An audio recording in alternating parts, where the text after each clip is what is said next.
চলে যাই আমাদের এবারের এপিসোডের প্রথম ঘটনায়। প্রথম যে ঘটনাটি আপনাদের সাথে শেয়ার করব, এই ঘটনাটি আমাদেরকে যিনি পাঠিয়েছেন তার নাম ওয়ালিদ আল জুবায়ের শোভন। ওনার বাড়ি বগুড়া জেলার সারিয়াকান্দি উপজেলায়। উনি ওনার গ্রামের নামটি উল্লেখ করেছেন, তবে অনুরোধ করেছেন গ্রামের নামটি যেন আমরা না বলি। ঘটনাটি উনি ওনার বাবার কাছ থেকে শুনেছেন, ওনার বাবার সাথেই ঘটনাটি ছিল। ঘটনাটির সময়কাল 1990 থেকে 95 সালের মধ্যে হবে। ঘটনাটি ঘটে বগুড়া জেলার সারিয়াকান্দি উপজেলার একটি গ্রামে, যেই গ্রামে ওনাদের বাড়ি। আর যেহেতু গ্রামের নামটি বলতে নিষেধ করেছেন জন্য বলছি না। ওনার বাবার নাম মোহাম্মদ ওয়াহিদুল ইসলাম। শোভন ভাই যখন ছোট ছিলেন, এই ঘটনাটি বিভিন্ন সময় ওনার বাবা বলতেন। ঘটনাটি যখন ঘটে তখন আসলে ওনার বাবার একটা বোরিং ঘর ছিল। বোরিং ঘর বলতে তো বুঝতেই পেরেছেন, সেটা হচ্ছে স্যালো মেশিনের ঘর। এটি ধান ক্ষেতের এক পাশে ছিল আর কি। আর ওনাদের যে গ্রামটা, গ্রামের সামনে বিশাল বড় একটা মাঠ রয়েছে, আর ওই মাঠটা পুরোটাই ধানের ক্ষেত বলতে হবে। এই ধান ক্ষেতের এক পাশে রয়েছে বিশাল একটি বিল, আর বিলের এক পাশে রয়েছে বড় একটি কবরস্থান এবং ঈদগাহ। ঈদগাহের মাঝখান দিয়ে একটি মেঠো পথ রয়েছে। যখন ঈদের নামাজ পড়া হয় তখন তো আর মেঠো পথের উপর দিয়েই লোকজন বসে যায়, আর এমনি সময় ওই ঈদগাহের ঠিক মিডিল দিয়েই ওই মেঠো পথ দিয়ে মানুষ হেঁটে চলে যায়। ওনার বাড়ি থেকে মাঠ পেরিয়ে এই মেঠো পথ দিয়ে 10 থেকে 12 মিনিট হাঁটলেই পাওয়া যায় ওনাদের নিজস্ব সেই বোরিং ঘর বা পানি সেচের ঘর। ধানের মৌসুমে এই সেচ ঘর থেকে আশেপাশের জমিতে পানি দেওয়া লাগে। এই কারণে অনেক সময় রাতের বেলা এই শোভন ভাইয়ের বাবাকে ওই সেচ ঘরেই থাকতে হতো, পানি সেচ দেওয়ার জন্য, তারপর মেশিন রক্ষণাবেক্ষণের জন্য, মেশিন যাতে চুরি না হয়, বিভিন্ন কাজে তো থাকতেই হয়। তো ওনার বাবা কী করতেন, রাত প্রায় 12টার দিকে সেচ ঘরের উদ্দেশ্যে বেরিয়ে যেতেন। ঘটনা যেই রাত্রে ঘটে, ওই রাত্রিটা ছিল পূর্ণিমার, তাই বাইরে অনেক চাঁদের আলো ছিল। চাঁদের আলো এতই বেশি ছিল, উনি আর আসলে আলো টালো নিয়ে বের হন না, এমনিতেই তো দেখা যাচ্ছে। আর সারা রাত উনি থাকবেন, সকালে আসবেন, বেশ কিছু কাজ শেষ করে যখন বোরিং ঘরের মধ্যে ঢুকে যাবেন, এরপর আর ওইভাবে বের হওয়ার আসলে আর প্রয়োজনও হয় না। ওখানে তো থাকার জায়গাও করে রেখেছিলেন। উনি তো বাড়ি থেকে বের হয়ে মোটামুটি 10 থেকে 12 মিনিটের মধ্যে ওই সেচ ঘরে চলে যান। সেচ ঘরে পৌঁছে উনি মেশিনটা স্টার্ট করেন, বেশ অনেকক্ষণ পানি দেন। তো এখানে একটা বিষয় বলে রাখা ভালো যে আমরা যারা এই ধরনের সেচ ঘর বা বোরিং ঘর দেখেছি, ঘরের মধ্যে কিন্তু মেশিনটা থাকে। একটা চাপ কলের সাথে এই মেইন যে মোটরটা এটা যুক্ত থাকে। এরপর একটা পাইপ বাইরে বের করা থাকে, ওই টিনের যেই বেড়াটা এটা গোল করে কাটা থাকে, বা টিনের বেড়া হোক বা অন্য ধরনের বেড়াই হোক, গোল করে কাটা থাকে। ওই দিক দিয়ে হচ্ছে ওই পাইপটা বের করা থাকে। পাইপ দিয়ে পানি বের করার আগে কী করতে হয়, পর্যাপ্ত পরিমাণে ওই পাইপের মধ্যে পানি ঢালতে হয়। পানি ঢালার পর যখন পানিটা ওই পাইপের মুখ পর্যন্ত উঠে আসে, এরপর ওই পাইপের মাথাটা একটু মাটি দিয়ে লাগিয়ে দিতে হয়। এরপর যখন মেশিন স্টার্ট করা হয় তখন পানি বের হওয়া শুরু হয়। যেখানে পানিটা প্রথমে পড়ে তারপর যেতে থাকে পানিটা, ওই জায়গায় কিন্তু একটা হাউসের মতো করা থাকে। কোথাও কোথাও পাকা করে হাউস করা থাকে, কোথাও কোথাও বেশ শক্ত করে মাটি দিয়ে উঁচু করে একটা হাউসের মতো করা থাকে আর কি। এক এক জায়গায় এক এক রকম থাকে আর কি। তো ওনাদের ওই ঘরটার ওই জায়গাটাতে যেখানে পানিটা সরাসরি গিয়ে পড়ে, শ্যালো মেশিন থেকে পানি বের হয়ে যেই জায়গাতে আসলে মেইনলি পড়বে, সেখানে ওরকম একটা হাউসের মতো করা ছিল। ওখান থেকে পানি বের হয়ে বিভিন্ন জায়গায় যাবে। তো ওনার বাবা যেই জমিতে পানি যাবে সেই জমিতে পানি দিয়ে একটা নির্দিষ্ট সময় পর পানির লাইনটা আবার বন্ধ করে উনি মোটরটাও বন্ধ করে দিয়ে শুয়ে পড়েছেন। তখন ঘুম আসে নাই, হঠাৎ করে উনি পানির এক ধরনের খলখল শব্দ শুনতে পান। শব্দটা এমন, কেউ যদি এই হাউসের মধ্যে যে পানিটা জমে আছে এখানে কেউ হাত পা ধয়, কেউ যদি পানি একটু নড়াচড়া করে, যেরকম শব্দ হয় ওই রকম। উনি প্রথমে মনে করেছিলেন হয়তো বা কোনো শেয়াল কুকুর এসেছে পানি খাচ্ছে, কিন্তু না, শেয়াল কুকুর তো পানি এভাবে নাড়াবে না। এমন ধরনের খলখল শব্দ তখনই হতে পারে যখন কেউ এই পানির মধ্যে হাত পা ডুবিয়ে হাত পা নাড়াচাড়া করবে। তখন উনি চিন্তা করলেন জিনিসটাকে একটু দেখি তো। উনি বেশ সাহসী ছিলেন, এটা সত্য, তবে উনি সাহস করে বাইরে গিয়ে এটা যে দেখবেন এই চিন্তা প্রথমে করেন নাই।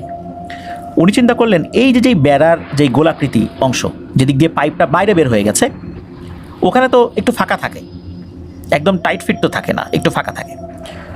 উনি আস্তে আস্তে ওনার ওই চৌকি থেকে উঠে মাটিতে নেমেছেন, একদম নিঃশব্দে, কোনো সারা শব্দ যেন না হয়। এরপর উনি আস্তে আস্তে ওই গোলাকৃতি কাটা অংশের কাছে গিয়েছেন। কাছে যাওয়ার পর এই ফাঁকা অংশটুকু থাকে সামান্য, পাইপ এবং ওই বেড়ার মাঝখানে যে মধ্যবর্তী যে ফাঁকা অংশটা, এই দিক দিয়ে দেখার চেষ্টা করছেন যে আসলে শব্দটা কে করছে। উনি যখনই তাকিয়েছেন চাঁদের আলোতে স্পষ্ট দেখতে পান বেশ উঁচু লম্বা একটা নারী অবয়ব, একদম সাদা ধবধবে কাপড় পরা। তবে তার পিঠ দেখা যাচ্ছে, মানে ওই বোরিং ঘরের দিকে তার পিঠ ফিরিয়ে উল্টো দিকে মুখ ঘুরিয়ে ওজু করার মতো বা এরকম কিছু একটা করছে, হাত মুখ ধুচ্ছে বা এরকম কিছু একটা করছে আর কি। উনি চিন্তা করলেন এই জিনিসটাকে উনি সামনাসামনি দেখবেন আর এটার সাথে উনি কথা বলবেন। ওনার তখন কথা বলার খুব আগ্রহ জন্মে, ভয় ডর উনি পেছনে ফেলে চিন্তা করলেন যাই, বাইরে গিয়ে এটার সাথে আমি কথা বলবো, এটা আসলে কি দেখি, এটা কি ধরনের জিন, ওর সাথে আমি কথা বলবো, এখানে কেন আসছে। তো এই চিন্তা করে উনি কী করেছেন, আস্তে আস্তে ওনার ওই বোরিং ঘরের দরজাটা খুলেছেন যেন সারা শব্দ না হয়, এমনভাবে খুলে উনি পা টিপে টিপে বাইরে গিয়েছেন। তো যাওয়ার পর দেখেন যে ওই অবয়বটা একই রকমভাবে হাত মুখ ধুচ্ছে বা অজু করার মতো কিছু একটা করছে। তো উনি যখন পেছন দিকে দাঁড়িয়েছেন তখন মনে হলো ওই অবয়বটা টের পেয়ে গেল যে ওকে কেউ দেখছে। ওই অবয়বটা কী করলো, ঘাড় ঘোরালো না, মুহূর্তের মধ্যে পুরো শরীরটাই এই শোভন ভাইয়ের বাবার দিকে ঘুরিয়ে ফেললো। যখনই পুরো শরীরটা শোভন ভাইয়ের বাবার দিকে ঘুরিয়েছে তখন শোভন ভাইয়ের বাবা যে সাহস নিয়ে এসেছিলেন সাহসটা ধরে রাখতে পারেন নাই। উনি দেখেন এই অবয়বটার হাত পা অনেক লম্বা লম্বা, মানে বডির তুলনায় হাত পা অনেক লম্বা, আর তার চেহারাটা অদ্ভুত রকমের। মানুষের কপাল থেকে থুতনি পর্যন্ত কিছু জায়গায় উঁচু নিচু থাকে, নাকের জায়গায় একটু উঁচু থাকে, দুই ঠোঁটের জায়গায় একটু উঁচু থাকে, থুতনির জায়গায় একটু ফোলা থাকে, তারপরে মানুষের যে ভুরু, এই ভুরুর জায়গা হালকা একটু উঁচু থাকে। কিন্তু এই অবয়বটার মুখমণ্ডল মাথা পুরোটাই চ্যাপ্টা, একদম চ্যাপ্টা সমান, চোখগুলো গোল গোল। হঠাৎ করে এই দৃশ্য দেখার সাথে সাথে শোভন ভাইয়ের বাবা তো ভয় পেয়ে যান, আর তখনই এই অবয়বটা খুব বিশ্রীভাবে হি হি করে হেসে দেয়। হেসে দেওয়ার পর এই অবয়বটা কী করেছে, ব্যাঙ যেভাবে লাফ দেয় এইভাবে বেশ বড় বড় লাফ দিচ্ছে, মানে এক লাফে এক একটা জমি পার হয়ে চলে যাচ্ছে। এরকম মুহূর্তের মধ্যে লাফিয়ে লাফিয়ে ওই যে ঈদগাহ রয়েছে ওই ঈদগার পাশে একটা বাঁশের ঝোড় ছিল, ওই বাঁশের ঝোড়ের দিকে চলে গেল এবং বাঁশের ঝোড়ের উপরে মানে বাঁশের মাথায় উঠে গিয়ে অদৃশ্য হয়ে গেল। উনি যখন এটা দেখলেন যে ওই জিনিসটা বাঁশের ঝোড় বা বাঁশের ঝাড়ের দিকে বা বাঁশের ঝোপ যেটাই বলি ওই দিকে চলে গেল, অদৃশ্য হয়ে গেল, উনি সবাই ভয় পেয়েছিলেন। ভয় পেয়ে উনি যে বাড়িতে গিয়েছেন বিষয়টা করার সাথে সাথে উনি বোরিং ঘরে ঢুকে যান। ঢুকে যাওয়ার পর দরজা লাগিয়ে দেন। সারা রাত উনি বাইরে বের হন নাই, সারা রাত বাইরে আর কোনো আওয়াজও শোনা যায় নাই। সকাল হলে উনি বাড়িতে চলে আসেন, তবে ওনার জ্বর বা অন্য কোনো ধরনের কোনো সমস্যা এমন কিছু হয় নাই। তবে ওই রাত্রে উনি ঘুমাতে পারেন নাই সারা রাত। উনি যা দোয়া দুরুদ জানতেন, আয়াতুল কুরসি জানতেন, সেগুলো পড়তে থাকেন।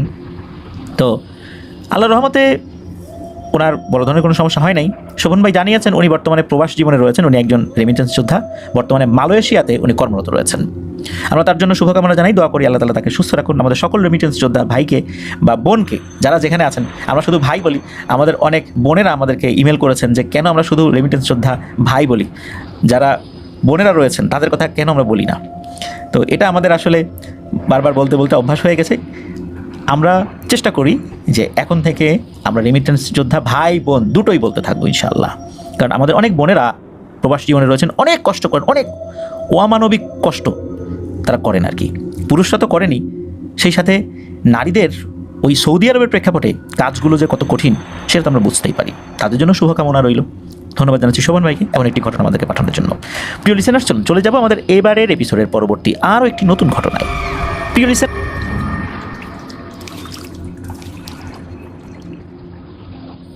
আবারও স্বাগতম জানাচ্ছি প্রিয় লিসেনার্স আমাদের থার্সডে নাইটের 146তম আয়োজনের নতুন আরও একটি ঘটনায়।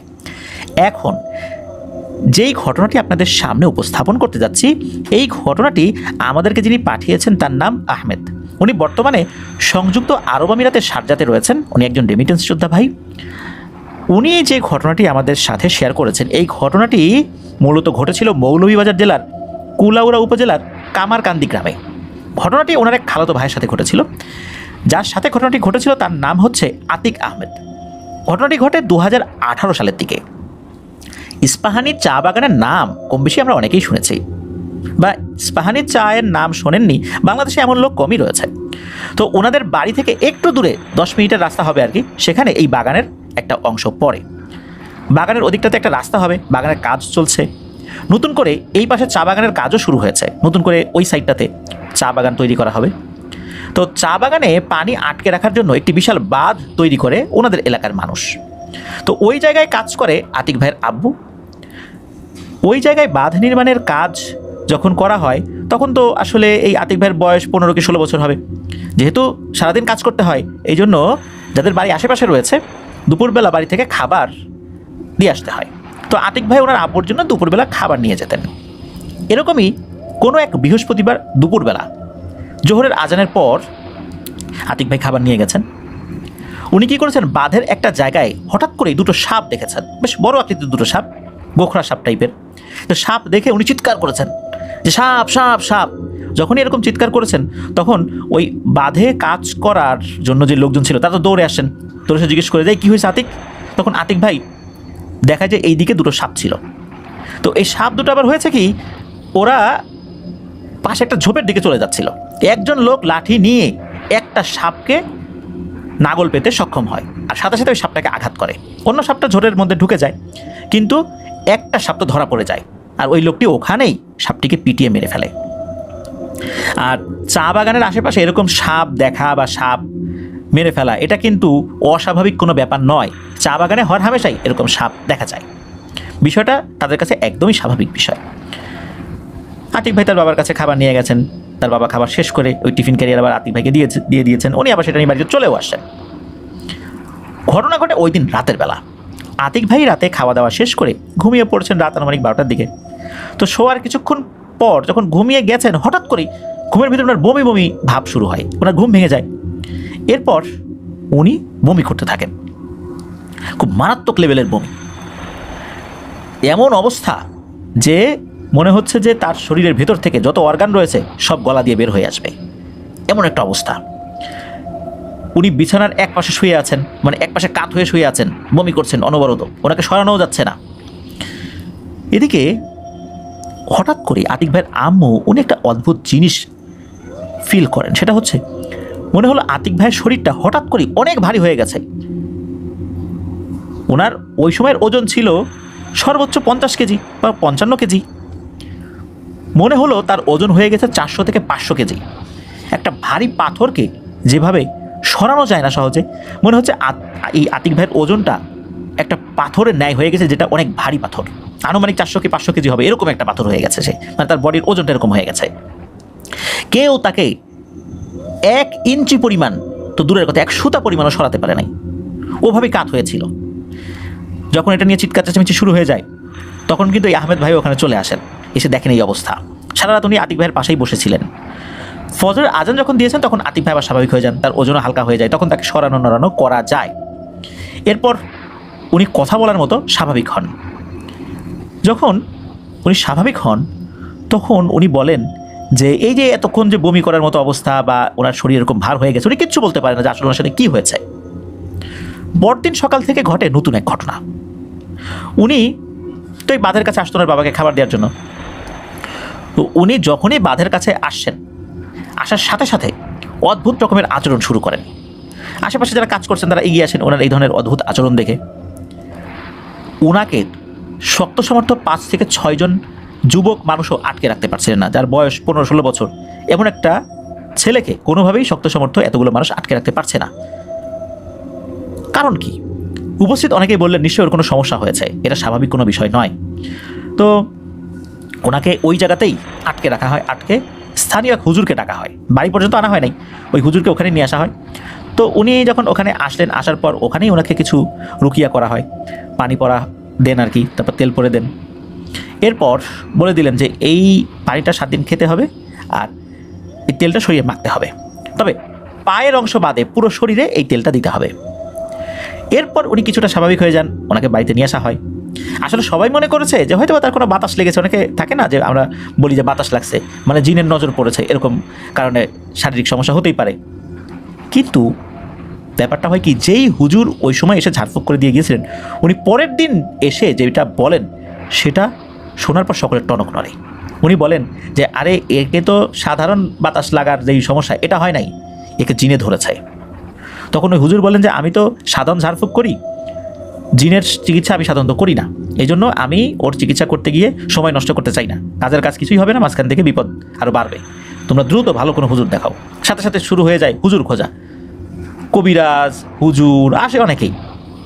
আসার পর জিন হাজির করার চেষ্টা করেন, কিন্তু না, দীর্ঘ সময় চেষ্টার পরেও কোনোভাবেই জিনকে হাজির করা যায় না, তারা ব্যর্থ হয়ে চলে যান।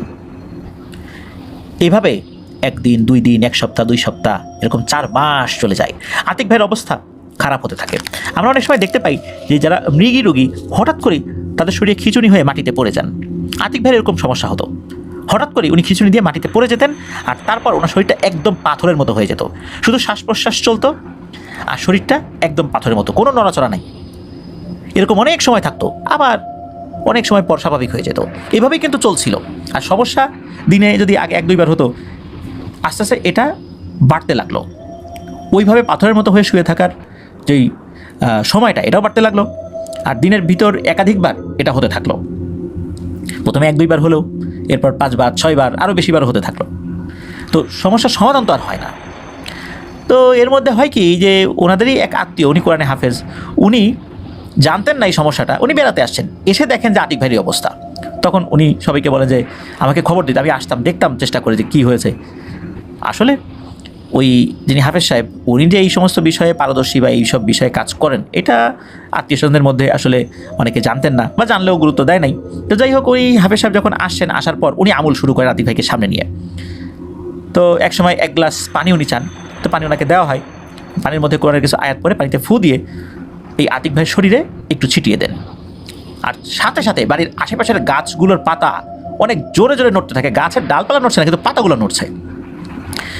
ওই সময় আতিক ভাই সোজা হয়ে বসে পড়ে, মানে উনি তো পাথরের মতো হয়ে শুয়েছিলেন, কথাবার্তা বলছিলেন, হঠাৎ করে উনি সোজা হয়ে বসে পড়েন এবং প্রথমে সালাম দেয়। আর সেই হুজুর, উনি সালামের জবাবও দেন। দীর্ঘ 4 মাস অনেক হুজুর কবিরাজ অনেক টাকা খেয়েছে, অনেক চেষ্টা করছে, কিন্তু জিনই হাজির করতে পারে, চিকিৎসা মানে করা তো অনেক দূরের কথা। যখন তার উপর জিন হাজির হয়, তখন সেই হাফেজ সাহেব ওই জিনকে প্রশ্ন করেন যে জনাব, আপনি এই ছেলেটাকে কষ্ট কেন দিচ্ছেন? তখন ওই জিন বলে, আমার নাম ইসমাইল, আমার বয়স 900 বছর। আমরা জোহরের নামাজ পড়ে এই বাঁধের পাশ দিয়ে যাচ্ছিলাম, আমরা 2 ভাই। এই ছেলেটা আমাদের দেখে ফেলে, আমরা চলে যাচ্ছিলাম, আর এই ছেলেটা মানুষে ডেকে আনে। এরপর আমরা দ্রুত পালিয়ে যাওয়ার চেষ্টা করি, আমরা একটা জঙ্গলে ঢুকে পড়ি, কিন্তু এই ছেলেটা দেখিয়ে দিয়েছিল যে আমরা কোন দিকে যাচ্ছি, যার কারণে একটা লোক আমাদের একজনকে ধরতে সক্ষম হয়। আমার আপন ভাইকে একটা মানুষ পিটিয়ে মেরে ফেলে। তখন হাফেজ সাহেব বললেন যে আসলে ওনারা তো বুঝতে পারে না, আর এও তো ছোট মানুষ, আর দিনের বেলায় ধরনের ঘটনা ঘটেছে, দিনের বেলা তো সাপ সামনে দিয়ে অনেকেই যায়, অনেকেই তো মারে, এটা তো ওদের বোঝার কথাও না। তখন ওই জিনটা বলে ওঠে, এই ছেলেটা যদি না দেখিয়ে দিত, তাহলে তো ওই লোকটা আমাদেরকে খুঁজে পেত না। এটা ঘটেছে, এই ছেলেটা দেখিয়ে দিয়েছে, মূল অপরাধটা এই ছেলের। তখন ওই হুজুর অনুরোধ করেন যে আসলে ওরা ছোটো মানুষ, ভুল করেছে।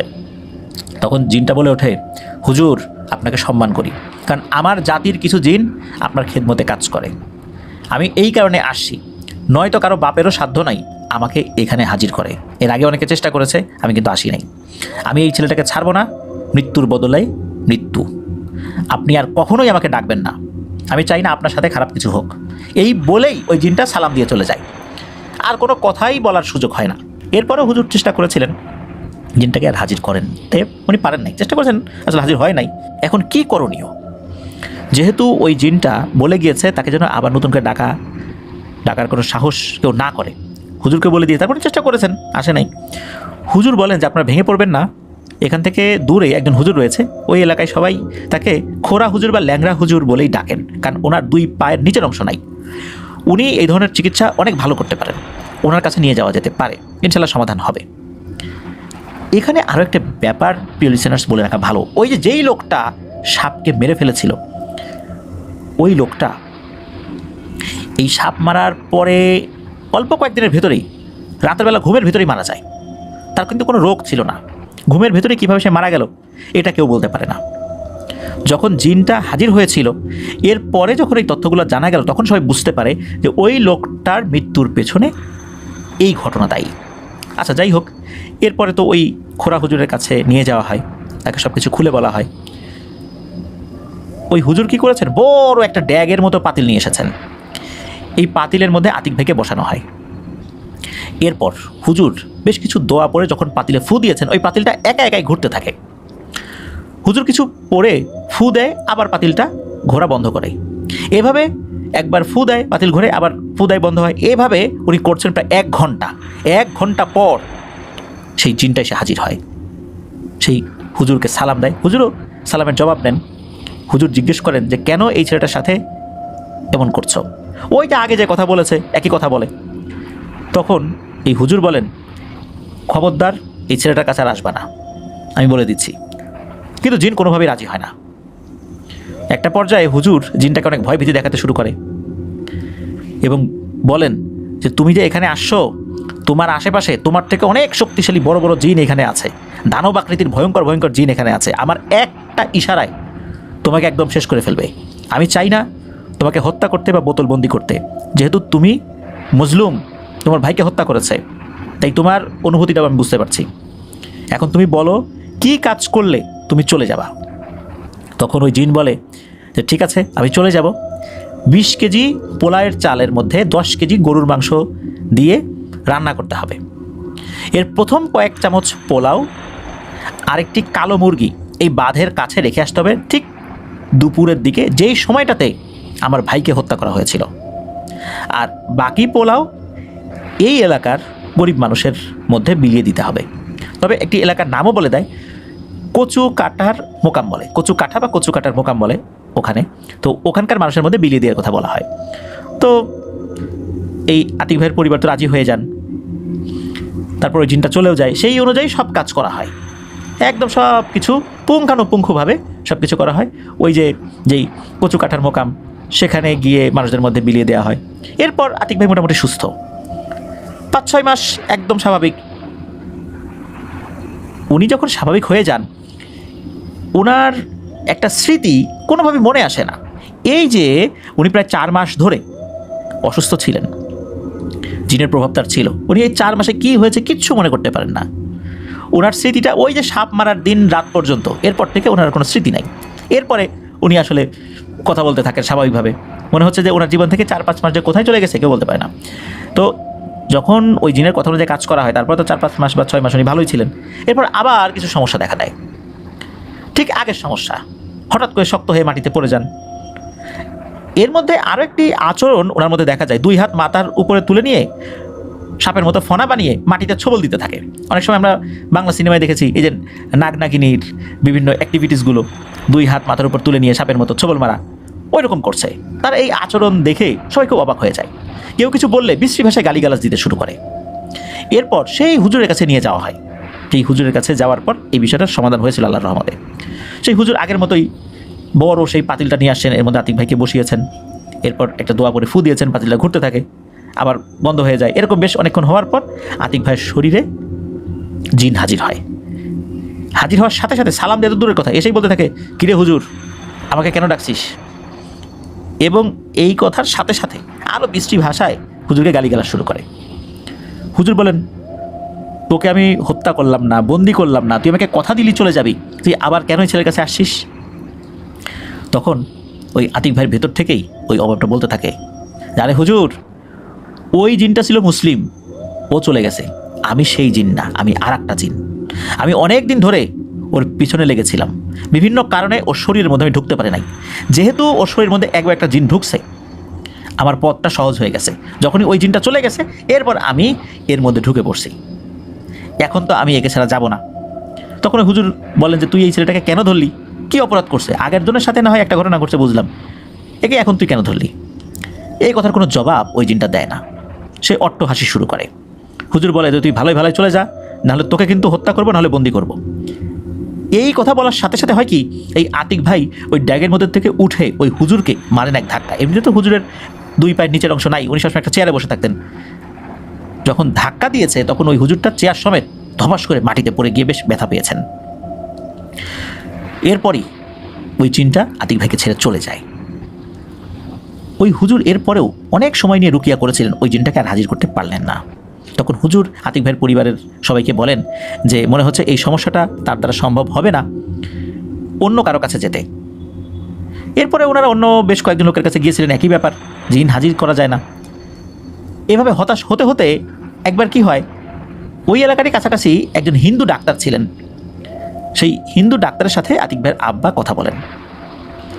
সেই ডাক্তার মূলত একজন সাধক প্রকৃতির মানুষ, মৌলভীবাজারের একজন সাধক।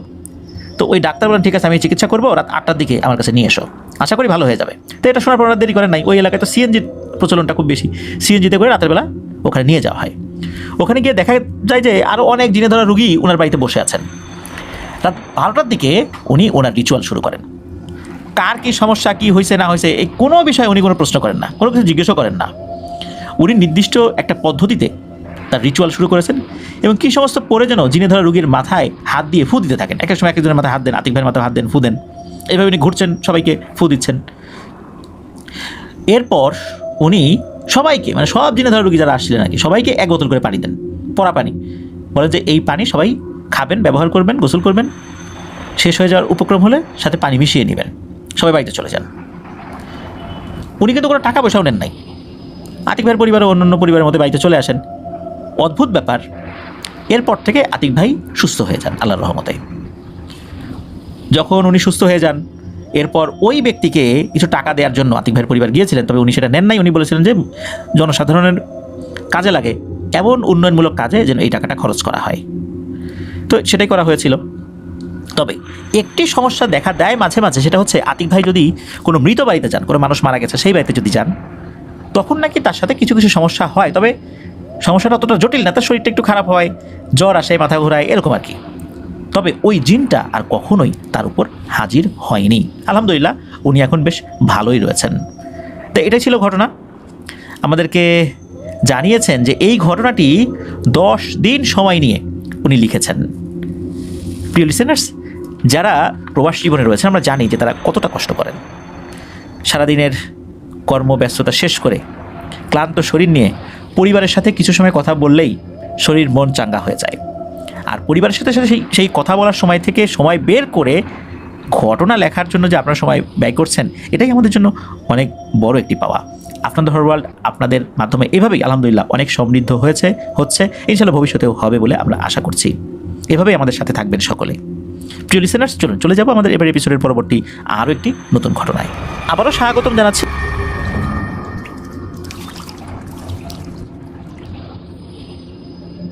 প্রিয় লিসেনার্স, এখন যে ঘটনাটি আপনাদের সাথে শেয়ার করব, এই ঘটনাটির সময়কাল অনেক আগের, 1955 কি 56 সাল আনুমানিক এরকম হবে। ঘটনাটি আমাদেরকে যিনি পাঠিয়েছেন তার নাম সিয়াম। ওনার বাড়ি গাজীপুর জেলার কাপাসিয়া উপজেলার কাপাসিয়া ইউনিয়নের রাউতকোনা গ্রামে। ঘটনাটি মূলত উনি ওনার দাদির কাছ থেকে শুনেছেন। মূলত দাদির সাথেই ঘটেছিল ঘটনাটা। দাদির বাসাও এই গাজীপুর জেলাতেই। প্রথমে বাসার বিবরণটা দিয়ে নেই ওই সময়ের প্রেক্ষাপটে আর কি। দাদির বাড়ির আশেপাশে ওই সময় বেশ জঙ্গল টাইপেরই ছিল।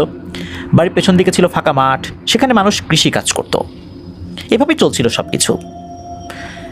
সিয়াম ভাইয়ের দাদির ছোটোবেলা থেকেই ছাগল পালার একটা অভ্যাস ছিল। ছোটোবেলা থেকে উনি ছাগল পালতে খুব পছন্দ করতেন। ওনার ওই সময়ই 4 থেকে 5টি ছাগল ছিল। প্রতিদিন উনি ছাগলের জন্য ঘাস কেটে আনতেন, ছাগলকে খাবার খাওয়াতেন, গোসল করাতেন। এটা করে উনি বেশ আনন্দ পেতেন। আর পরিবারে এই ছাগল আয়ের একটা উৎসও হতো। প্রতিদিন যেহেতু ঘাস কাটতে যেতে হয়, মাঝে মাঝে পাশের বাড়ির ওনার বান্ধবীদেরকেও, যারা সমবয়সী ছিলেন, তাদেরকে ডেকে নিয়ে যেতেন। এমনই একদিন দিনের বেলাতেই ঘাস কাটতে যাওয়ার সময় পাশের বাড়ির এক বান্ধবীকে উনি ডাক দিয়ে নিয়ে যান। আসলে বান্ধবী কিনা এটা বলা মুশকিল, হয়তো বা তার ছোট বোনও হতে পারে। তো যাই হোক, এমনই একটা মেয়েকে উনি ডাক দিয়ে নিয়ে যান। তারও আবার ছাগল ছিল, সেও মাঝে মাঝে যাওয়ার সময় দাদিকে ডেকে নিয়ে যেত। এভাবেই একে অন্যকে সঙ্গ দিত আর কি। তো ওনারা গিয়েছেন ছাগলের জন্য ঘাস কাটতে। দুজনেই দুটো কাঁচি নিয়ে গিয়েছেন ঘাস কাটার জন্য। মাঠে যাওয়ার পর ওরা ঘাস কাটছেন। হঠাৎ করে ওনারা দুজনেই শুনতে পান পানিতে কোনো কিছু নড়াচড়া করলে যেরকম শব্দ হয় ওরকম শব্দ। শব্দের উৎস খুঁজতে খুঁজতে ওনারা গিয়ে দেখেন ছোট্ট একটা ড্রেনের মতো কিছু একটা জায়গায় পানি জমে আছে। সেখানে অনেকগুলো মাছ দেখা যাচ্ছে। ওই মাছগুলো লাফালাফি করছে। এত ছোট জায়গায় এতগুলো মাছ থাকাটা স্বাভাবিক না, কিন্তু ওনারা ছোট মানুষ, ওনারা এতগুলো মাছ দেখে খুশিতে একদম অস্থির হয়ে গেছেন। মাছও লাফালাফি করছে, ওনারাও খুশিতে লাফালাফি করছেন যে এতগুলো মাছ পেয়েছি, মাছগুলো নিয়ে যাই। আসলে ব্যাপারটা ছিল কি, যে কৃষি জমিতে পানি দেওয়ার জন্য কিছু জায়গায় গর্ত করা থাকতো। আগে এরকম বোরিং ঘর ছিল না যেখানে মেশিন বসিয়ে ডিপ টিউবওয়েল থেকে পানি তুলে কৃষি জমিতে পানি দেওয়া হতো। তখন কি হতো, একটা নালার মতো কাটা হতো, ওই নালা দিয়ে আর একটা জায়গা থেকে পানি আনা হতো, ওই জায়গায় এসে জমতো। পরে ওখান থেকে ম্যানুয়াল সিস্টেমে দুজন ব্যক্তি বা একজন ব্যক্তি এই সেচ কাজ চালাতেন। একটা বড় একটা পাত্রের মতো থাকতো, সেটা কাঠের হোক বা বিভিন্ন জিনিস দিয়ে তৈরি হোক, ওটার মধ্যে পানি ভরে অন্য জায়গায় ফেলা হতো। এভাবে কিন্তু সেচ কাজগুলো চলতো। মূলত ওই পানিগুলো রাখার যেই জায়গাটা, ওইখানেই এই মাছগুলো ছিল। যেহেতু আর একটা নালার মতো করা ছিল, আর অন্য জায়গা থেকে পানিগুলো আসতো, এখানে জমা হতো, তারপর এখান থেকে অন্য জায়গা দিত।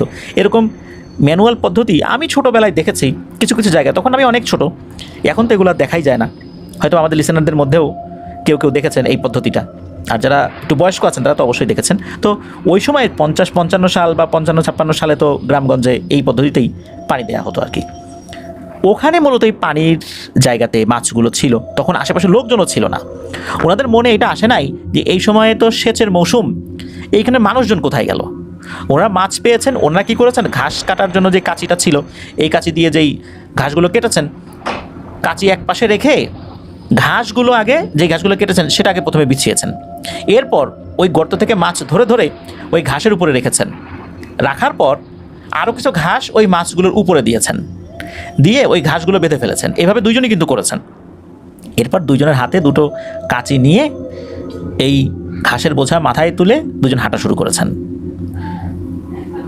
ওনারা যখন হেঁটে যাচ্ছিলেন তখন হঠাৎ করে দেখতে পান একটা বড়সড় বিড়াল। বিড়ালটা এসে বারবার ওনাদের পায়ের কাছে দাঁড়াচ্ছে, পায়ের সামনে এসে দাঁড়াচ্ছে, পায়ের সাথে শরীর ঘেঁষছে, কোনোভাবেই আগাতে দিচ্ছে না।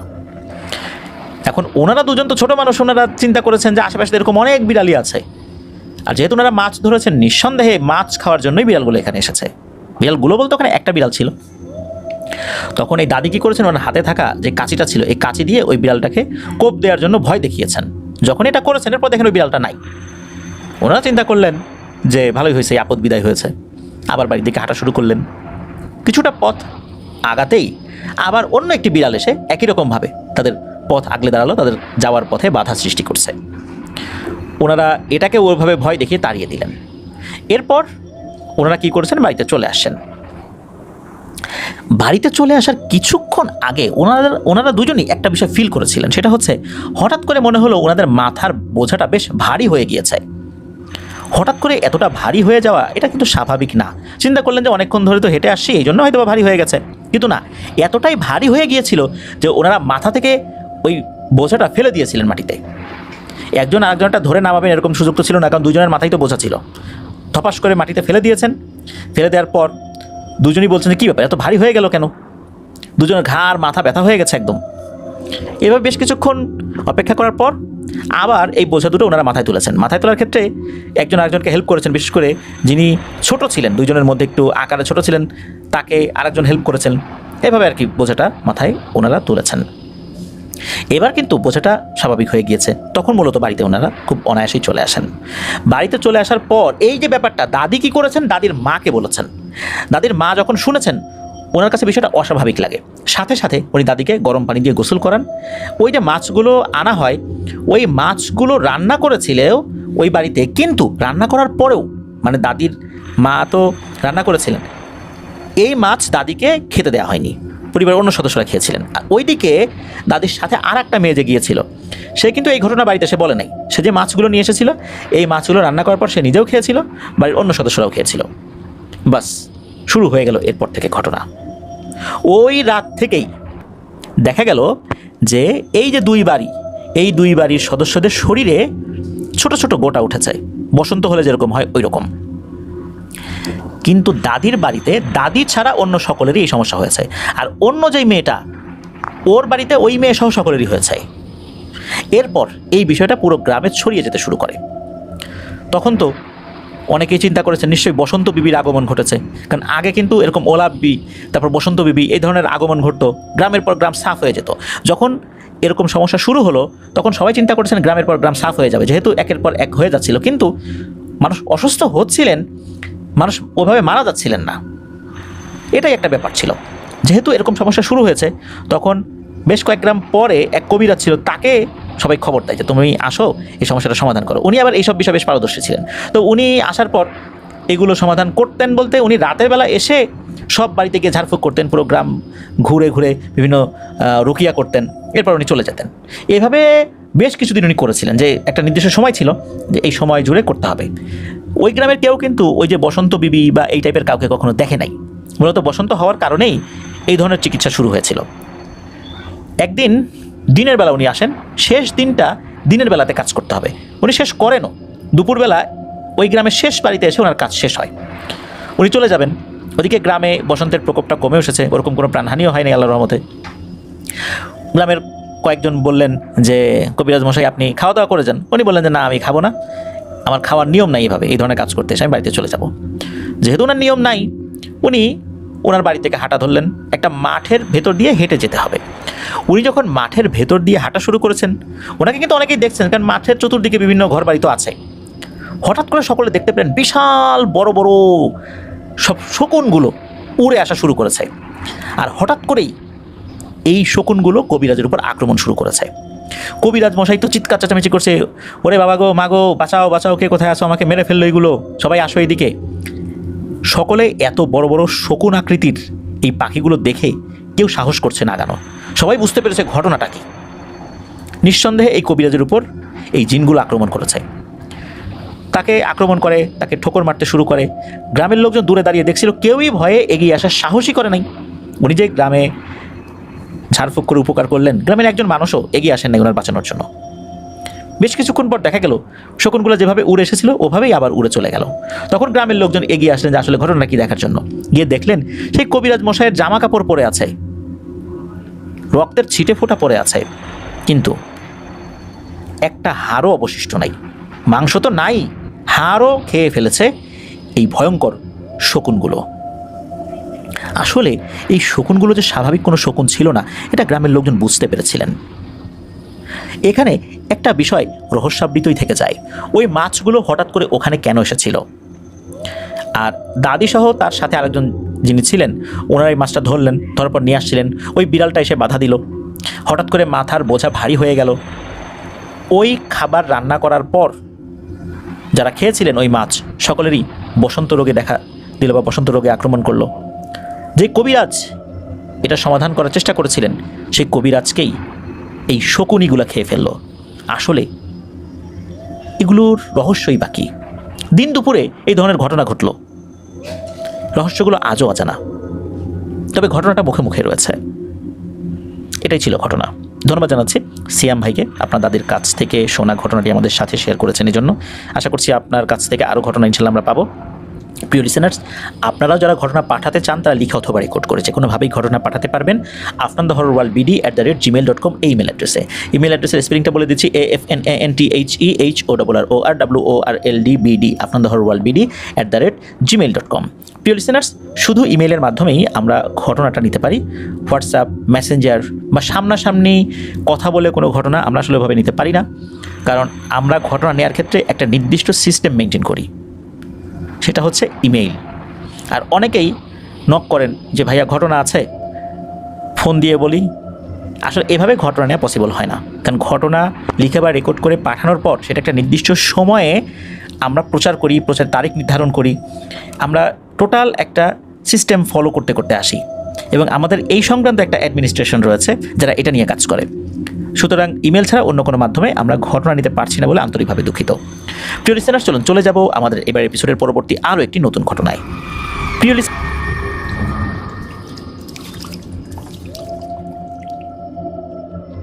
আবারও স্বাগতম জানাচ্ছি প্রিয় লিসেনার্স আমাদের থার্সডে নাইটের 146তম আয়োজনের নতুন আরও একটি ঘটনায়। এখন যে ঘটনাটি আপনাদের সাথে শেয়ার করতে যাচ্ছি, এই ঘটনাটি আমাদেরকে যিনি পাঠিয়েছেন তার নাম জুয়াইরিয়া মুন। উনি বর্তমানে খুলনার বয়রা কলেজ মোড়ে বসবাস করছেন। চলুন ঘটনায় চলে যাই। ঘটনাটি মূলত ওনার আম্মুর সাথে ঘটলেও ঘটনার বেশ কিছু বিষয়ের সাক্ষী এই জুয়াইরিয়া মুন আপু এবং ওনার হাজব্যান্ড। চলুন মূল ঘটনায় ঢুকে যাই। বিয়ের প্রথম বছর এই মুন আপু ওনার আব্বু আম্মুর সাথেই ছিলেন। পরের বছরে ওনার স্বামী বাসা ভাড়া করেন, সেখানে চলে আসেন। তো এই বাসাটা এই বয়রা এলাকাতেই। বাসাটা 3তলা বিল্ডিং। বাসাটার এক পাশে মন্দির, অন্য আরেকটা পাশে মসজিদ রয়েছে। তো ওনারা যেই ঘরটা ভাড়া নিয়েছিলেন সেটা ওই চিলে কোঠার আর কি, খোলা ছাদের উপরে যে ঘরটা থাকে আর কি, ওইটা উপরে টিন শেড, দেয়াল ইটের প্লাস্টার করা। অনেকেই নাকি বলে থাকে যে এই ধরনের ঘরগুলোতে জিনগত সমস্যা থেকে থাকে, তবে ওনারা এই বিষয়ে ওরকম কর্ণপাত করেন নাই। ওই বাসায় ওঠার পরের দিন ওনার স্বামী একটু রাত করে বাসায় ফেরেন, রাত প্রায় 11টা সাড়ে 11টা বেজে যায়। তো এই বাড়িটা একটু গ্রাম অঞ্চলের মধ্যে হওয়ার কারণে রাত 10টার মধ্যে অনেকেই ঘুমিয়ে যায়। সবাই ঘুমানোর পর উনি হঠাৎ করে একটা শব্দ শুনতে পান। উনি তখন বাসায় একা। শব্দটা এমন যেন কেউ ওনার রুমের দেয়ালে জোরে জোরে কোনো একটা লাঠি জাতীয় কিছু দিয়ে বাড়ি মারছে, আর ঠাস ঠাস ঠাস ঠাস শব্দ হচ্ছে। এভাবে প্রায় 10 মিনিট ধরে শব্দ হয়। উনি প্রথমে চিন্তা করেছিলেন মনের ভুল, অনেক সময় ফাঁকা জায়গায় দূরে কোনো আওয়াজ হলেও মনে হয় যে একদম কাছাকাছি শব্দ হচ্ছে। কিন্তু যখন বুঝতে পারলেন যে এটা ওনার দেয়ালেই হচ্ছে, দেয়ালটা মাঝে মাঝে কেঁপে উঠছে, তখন বুঝতে পারলেন যে হ্যাঁ, এই দেয়ালেই এটা হচ্ছে। উনি তো সাহস করে দোয়া দুরুদ পড়ছেন, কিন্তু সাহস করে ঘরের বাইরে বের হন নাই যে শব্দটা কে করছে। 10 মিনিট পর এটা থেমে যায়। এর আধা ঘন্টা পর ওনার হাজব্যান্ড বাসায় ফেরেন, বলেন যে এরকম শব্দ হয়েছিল, নিজেরা আলোচনা করেছিলেন। পরের দিন এই মৌনাপুদের বাড়িওয়ালা সহ আশেপাশের বাসার মানুষ ওনাকে জিজ্ঞেস করেছিলেন যে এত রাত্রে উনি দেয়ালে কি করছিলেন, কোনো পেরেক গাড়ছিলেন, হয়তোবা নতুন বাসায় উঠেছেন পেরেক গাড়ছেন, এমনটা চিন্তা করেছিলেন। কিন্তু পেরেক গাড়ার শব্দটা এরকম না, এটা দেয়ালে বাড়ি মারার শব্দ। বিশেষ করে বাইরের দেয়ালে কেউ যদি লম্বা লাঠি দিয়ে ক্রমাগত আঘাত করতে থাকে যেরকম শব্দ হয়, ওই রকম শব্দ। মৌনাপু তখন বুঝতে পারলেন এই শব্দটা উনি শুধু একাই শোনেন নাই, আশেপাশের অনেক মানুষও শুনেছেন। এরপর তো উনি অনেক ভয় পেয়ে গিয়েছেন যে আসলে ঘটনাটা কি। উনি ওনার আম্মুকে ফোন করেছিলেন যে কিছুদিন এসে যেন উনি এই বাসায় থাকেন। ওনার আম্মু চলে আসছেন। এইবার শুরু হলো আসল ঘটনা। ওনার আম্মু অত্যন্ত পরহেজগার মানুষ, সাহসী মানুষও বটে, অনেক দোয়া কালাম জানেন, সবসময় জিকির আজগারে মশগুল থাকেন। তো উনি বলেন যে সবসময় যদি জিকির আজগার করা হয়, কোরআন তেলাওয়াত করা হয়, তাহলে এই ধরনের বিষয়ে অতটা ভয় পেতে নেই, খুব একটা বেশি ক্ষতি করতে পারে না। তো ওনার আম্মু যেদিন আসেন ওই দিন রাত্রেবেলা ওনার আম্মু গেস্ট রুমে ঘুমিয়েছেন। মূলত ওই রাত্রে গেস্ট রুমের দেয়াল থেকেই শব্দটা এসেছিল। ওনার আম্মু তাহাজ্জুদে নামাজ পড়তে ওঠেন বলে খুব তাড়াতাড়ি খাওয়া দাওয়া করে ঘুমিয়ে যান। আর মৌনাপু আর ওনার হাজব্যান্ডের ঘুমাতে দেরি হয়। সময়টা ছিল শীতকাল, রাত প্রায় 1:30 বেজে গেছে। ওনারা জাগনা ছিলেন, মানে জেগেছিলেন আর কি, ঘুমানোর প্রস্তুতি নিচ্ছেন। এমন সময় ওনারা শুনতে পান কে যেন কান্না করছে। এমন কান্না, কেউ যদি অনেকক্ষণ ধরে কান্না করতে করতে হেঁচকি দেওয়া শুরু করে, মানে কান্না করতে করতে ফুপানোর ভাব, এরকম এরকম একটা কান্নার আওয়াজ। আর কান্নাটা আসছে ছাদ থেকে, মানে ওনাদের যেই টিনের চাল, ওটাকেই ছাদ বলছি আর কি, চিলেকোঠার যে ঘরটা ওটার উপর টিন শেড ছিল, তো ওইখান থেকে আসছে। কান্নার আওয়াজে বোঝা যাচ্ছিল না এটা কি পুরুষের কান্না নাকি মহিলার কান্না, কেমন একটা মিশ্র প্রকৃতির। কান্না করতে করতে কি হলো, ওই জিনিসটা বা আওয়াজটা মনে হলো একটু নিচ দিকে নামলো এবং সিঁড়ির দিকে নামা শুরু করলো। সিঁড়ি থেকে আস্তে আস্তে নিচে নেমে যাচ্ছে। এদিকে মৌনাপু আর ওনার হাজব্যান্ড চুপচাপ শুনছেন এটা। উনি ভাবছিলেন বাড়িওয়ালার কিছু হলো কিনা, যেহেতু উনি দোতলাতে থাকেন, বাড়িটা 3 তলা ছিল। কিন্তু না, কান্নার আওয়াজ আস্তে আস্তে দোতলা থেকে নিচতলায় নামলো। শীতকালে তো সব কিছু একদম নীরব থাকে, কোনো ঘরে ফ্যান চলে না, যার কারণে অনেক শব্দ কিন্তু শোনা যায়, বিশেষ করে বাইরে যে শব্দগুলো হয়। কান্নাটা আস্তে আস্তে নিচতলায় নামলো। তখন এই মৌনাপু ওনার হাজব্যান্ড আরও বেশি কনফিউজড হয়ে যান, ঘটনা কি, এটা এভাবে নিচে নামছে। এরপর কি হলো, কান্নার আওয়াজটা নিচতলা থেকে মেইন গেটের ওইদিকে চলে গেল। মেইন গেট দিয়ে বেরো হলো। এমন সময় ওইখানে ঘুমিয়ে থাকা যে কয়েকটা কুকুর ছিল, এই কুকুরগুলো অনেক জোরে জোরে ডেকে ওঠে। খুবই আক্রমণাত্মকভাবে কুকুরগুলো ডাকাটাকি শুরু করে, মনে হচ্ছে কুকুরগুলো খুব ভয় পেয়েছে। তখন মৌনাপুর হাজব্যান্ড বলেন যে আসলে কি কান্নার শব্দগুলো কুকুরের ছিল? তখন তো এই মৌনাপু বলতে থাকেন, আরে কুকুর কান্না করবে কিভাবে, এই ছাদের উপর কুকুর আসবে নাকি? বাড়ির এত উপরে কি কুকুর আসে? আমাদের বাড়ির উপরে, বিশেষ করে এই টিনের শেডের উপরে যদি কুকুর ওঠে তাহলে তো আমরা বুঝতে পারতাম। আর কুকুর কি মানুষের মতো কান্না করে নাকি? আর কুকুর এদিক দিয়ে নেমে গেট না খুলে বাইরে কিভাবে বের হলো? অন্য কোনো তো রাস্তা নাই। এভাবে ওনারা দুজন এই ইস্যুতে কথা বলছিলেন, নিজেদের আইডিয়াগুলো শেয়ার করছিলেন। এরই মধ্যে কি হয়, এই মৌনাপুর আম্মু গেস্ট রুম থেকে বের হয়ে এই মৌনাপু এবং ওনার হাজব্যান্ডকে ডাক দেয়। ওনারা তাড়াতাড়ি উঠে মৌনাপুর আম্মুর কাছে যান, গিয়ে দেখেন যে মৌনাপুর আম্মু গ্লাসে পানি নিয়ে সারা রুমে ছিটিয়ে দিচ্ছেন। এবার মৌনাপুর জিজ্ঞেস করেন, কী হয়েছে আম্মু? তখন ওনার আম্মু যেটা বলেন সেটা শোনার জন্য ওনারা একেবারেই প্রস্তুত ছিলেন না। ওনার আম্মুর ভাষ্যমতে ওনার আম্মু ঘুমানোর আগে বিভিন্ন আমল করে শরীরে ফু দেন, শরীর বন্ধ করে ঘুমান, যেটা নিয়ম আর কি, সুন্নাহ তরিকা। তো এভাবে উনি প্রতিদিনই করেন। এই রাত্রে উনি সেটা করতে পারেন নাই, কারণ হচ্ছে ওনার এমন ঘুম আসে যে উনি ওনার যেই দোয়া কালামগুলো এগুলো শেষ করতে পারেন না, অল্প কিছু পড়তে পড়তেই উনি ঘুমিয়ে গেছেন। হঠাৎ করে ওনার আম্মুর ঘুম ভেঙে যায়, কিন্তু উনি নড়াচড়া করতে পারছিলেন না, শুধু চোখ খোলা রেখেছেন। আমরা বোবাই ধরা বলি না, অনেকটা ওরকম আর কি। গ্রাম বাংলায় অনেকে বোবা ভূত ধরে অনেকে বলে থাকে এরকম। তো উনি চোখ খুলে দেখতে পান একটা অবয়ব তার রুমের সামনে দাঁড়িয়ে আছে। অবয়বটা খুবই আলোকিত, মানে তার শরীরের ভেতর থেকে মনে হচ্ছে আলো বের হচ্ছে, আর আকারে বেশ ছোট। দেখে মনে হচ্ছে এটা বড় সাইজের একটা বিড়াল। প্রথমে মনে করছে কোনো মানুষ কিনা, ছোটো বাচ্চা কিনা, কিন্তু পরে মনে হচ্ছে বড় সাইজের একটা বিড়ালের আকৃতির কিছু একটা হতে পারে। মুখের আকারটা বোঝা যাচ্ছিল না এটা কি বিড়াল না অন্য কোনো কিছু। তবে অবয়বটা কী করে আস্তে আস্তে এই মুনাপুর আম্মুর কাছে চলে আসে, এসেই ওনার গায়ের উপরে শুয়ে পড়ে।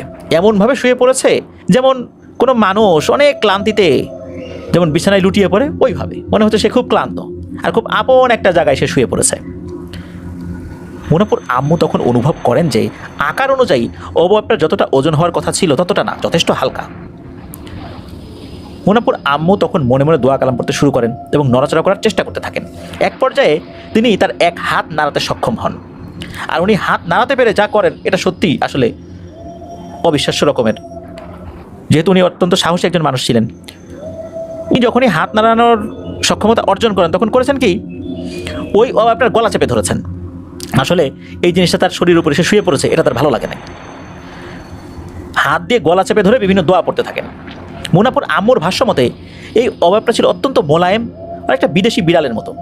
সারা শরীরের লোমগুলো খুব সফট, খুব সুন্দর। এর শরীরের ভেতর দিয়ে মনে হচ্ছে আলো বের হচ্ছে। অবয়বটা চাপ খেয়েও সরছে না ওনার আম্মুর গায়ের উপর থেকে, আর ওনার আম্মু রাগে আরও বেশি অবয়বটির গলা চেপে ধরেছে। এত জোরে চাপ দিয়েছে যে অবয়বটির গলার যে হাড় সেটাও উনি ফিল করতে পারছিলেন। কিছুক্ষণ পর ওই অবয়বটি ছটফট করতে শুরু করে। তখন মুনাপুর আম্মু ওটাকে ছেড়ে দেয়। ছেড়ে দেওয়ার সাথে সাথে অবয়বটি শূন্যে মিলিয়ে যায়। অবয়বটি উধাও হওয়ার পর পুরোপুরিভাবে শরীরের উপর নিয়ন্ত্রণ ফেরত পান মুনাপুর আম্মু। তখন কথা বলার শক্তিও ফেরত পান। এরপর উনি উঠে আবার দোয়া কালাম পরে নিজের শরীরে ফু দিতে থাকেন। এরপর উনি বেশ কিছুক্ষণ অপেক্ষা করেন। তারপর বের হয়ে উনি রুমের বিভিন্ন জায়গায় পানি ছেটানো শুরু করেন। তখন ওনাদেরকে ডেকেছিলেন।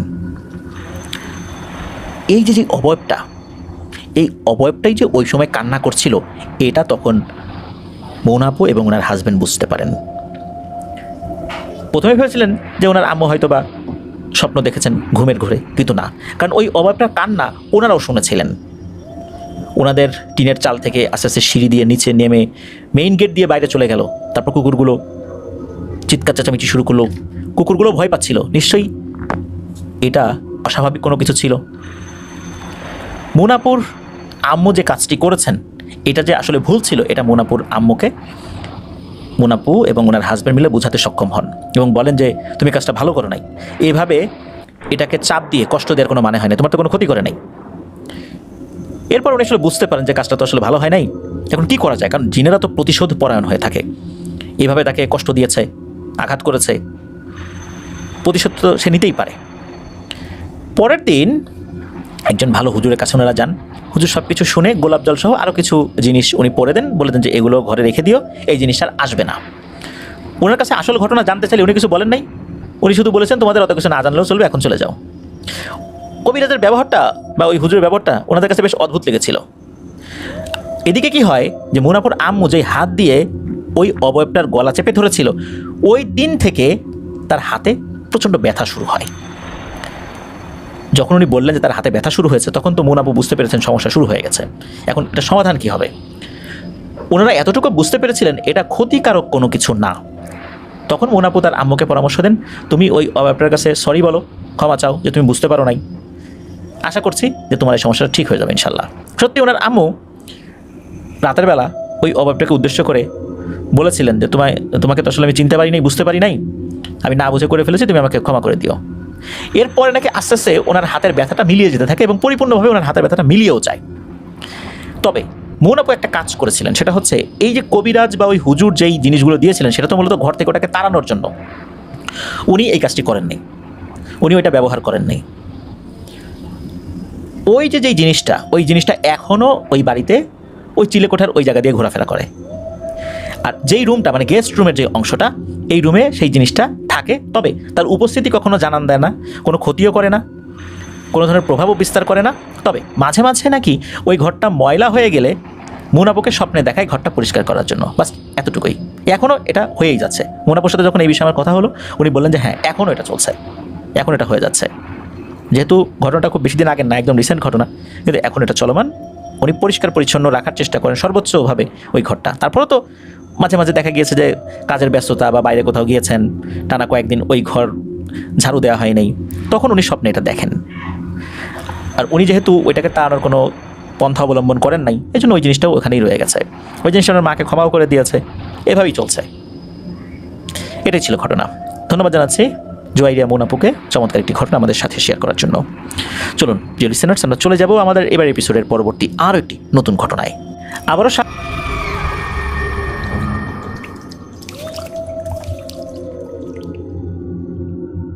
প্রিয় লিসেনার্স, এখন যে ঘটনাটি আপনাদের সাথে শেয়ার করতে যাচ্ছি, এই ঘটনাটি আমাদেরকে যিনি পাঠিয়েছেন উনি একজন রেমিটেন্স যোদ্ধা ভাই। ওনার নাম মোহাম্মদ রুবেল হোসেন। উনি বর্তমানে সৌদি আরবের তাবুক শহরের নিয়ম সিটিতে ইলেকট্রিশিয়ান হিসাবে কর্মরত রয়েছেন। ওনার বাড়ি নওগাঁ জেলার রানীনগর উপজেলার কাশিমপুর ইউনিয়নের চকাদিন গ্রামে। ওনার বাবার নাম মোহাম্মদ লালচান প্রামাণিক। ওনার বাবা স্থানীয় একটি রাইস মিলে জব করছেন। ওনার বাবার নাম এবং ওনার বাবার চাকরির বিষয়ে কেন বললাম, এই বিষয়টা আমরা ঘটনার একটা পর্যায়ে এসে বলতে পারবো। চলুন মূল ঘটনায় চলে যাই। সাল 2024 সালের এপ্রিল মাসের 2 তারিখ ছুটিতে বাংলাদেশে এসেছেন। এয়ারপোর্টে অন্যান্য আত্মীয় স্বজনের সাথে ওনার মা ওনাকে রিসিভ করার জন্য এসেছেন। বহুদিন পর মাকে দেখার পর ভালো লাগার কথা, কিন্তু না, ভালো লাগছিল না। এমনিতে তো ভিডিও কলে কথা হয়, কিন্তু সামনাসামনি দেখার অনুভূতিটা সেটা ভিন্ন রকমের। সামনাসামনি যখন দেখলেন তখন খুব চিন্তিত হয়ে গেলেন রুবেল হাসান ভাই। কেননা ওনার মায়ের চেহারাটা একদম শুকনো লাগছিল, তার মুখে কোনো হাসি নেই, আর শরীরটা শুকিয়ে মনে হচ্ছে কঙ্কাল হয়ে গেছে, শরীরে কোনো রক্তই নেই এমনটা মনে হচ্ছে। ওই সময়ে মাকে এই বিষয়ে প্রশ্ন করলে ওনার মা আসলে তেমন কিছু বলতে পারলেন না, কেন ওনার শরীরের এই অবস্থা। পরিবারের অন্য সদস্যরাও তেমন কিছুই বলতে পারলেন না। বিষয়টা ওনার কাছে খুব রহস্যময় লাগলো। এখন কেন এই সমস্যা, এটা তো ওনার মাথার মধ্যে ঘুরপাক খাচ্ছে। যদিও বা এপ্রিল মাসের 2 তারিখে উনি আসেন, পরে একদিন বিশ্রাম নেন, 4 তারিখে মাকে নিয়ে ডাক্তারের কাছে যান। আসলে সমস্যাটা কি? ডাক্তার বিভিন্নভাবে টেস্ট করলেন, ওনার ব্লাড নিলেন। ডাক্তার জানালেন ওনার শরীরে রক্ত খুবই কম, কিন্তু রক্তশূন্যতার যে রোগ এটা কিন্তু ওনার নাই, কিন্তু শরীরে খুব দ্রুতই রক্ত কমে যাচ্ছে। কেন এমনটা হচ্ছে ডাক্তারও বুঝতে পারছেন না। তবে ডাক্তার কিছু ওষুধ লিখে দিলেন, বললেন যে এগুলো খাওয়ান, ঠিক হয়ে যাবে। খাওয়ানো হচ্ছিল, কিন্তু না, কোনো উন্নতি হচ্ছে না, উল্টো আরও মনে হচ্ছে অবনতি হচ্ছে।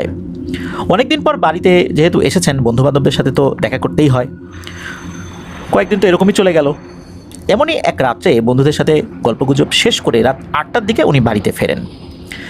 বাড়িতে ঢোকার আগেই ওনার চোখ যায় বাড়ির পেছনের দিকে। ওনার কাছে মনে হলো ওখানে কেউ দাঁড়িয়ে আছে।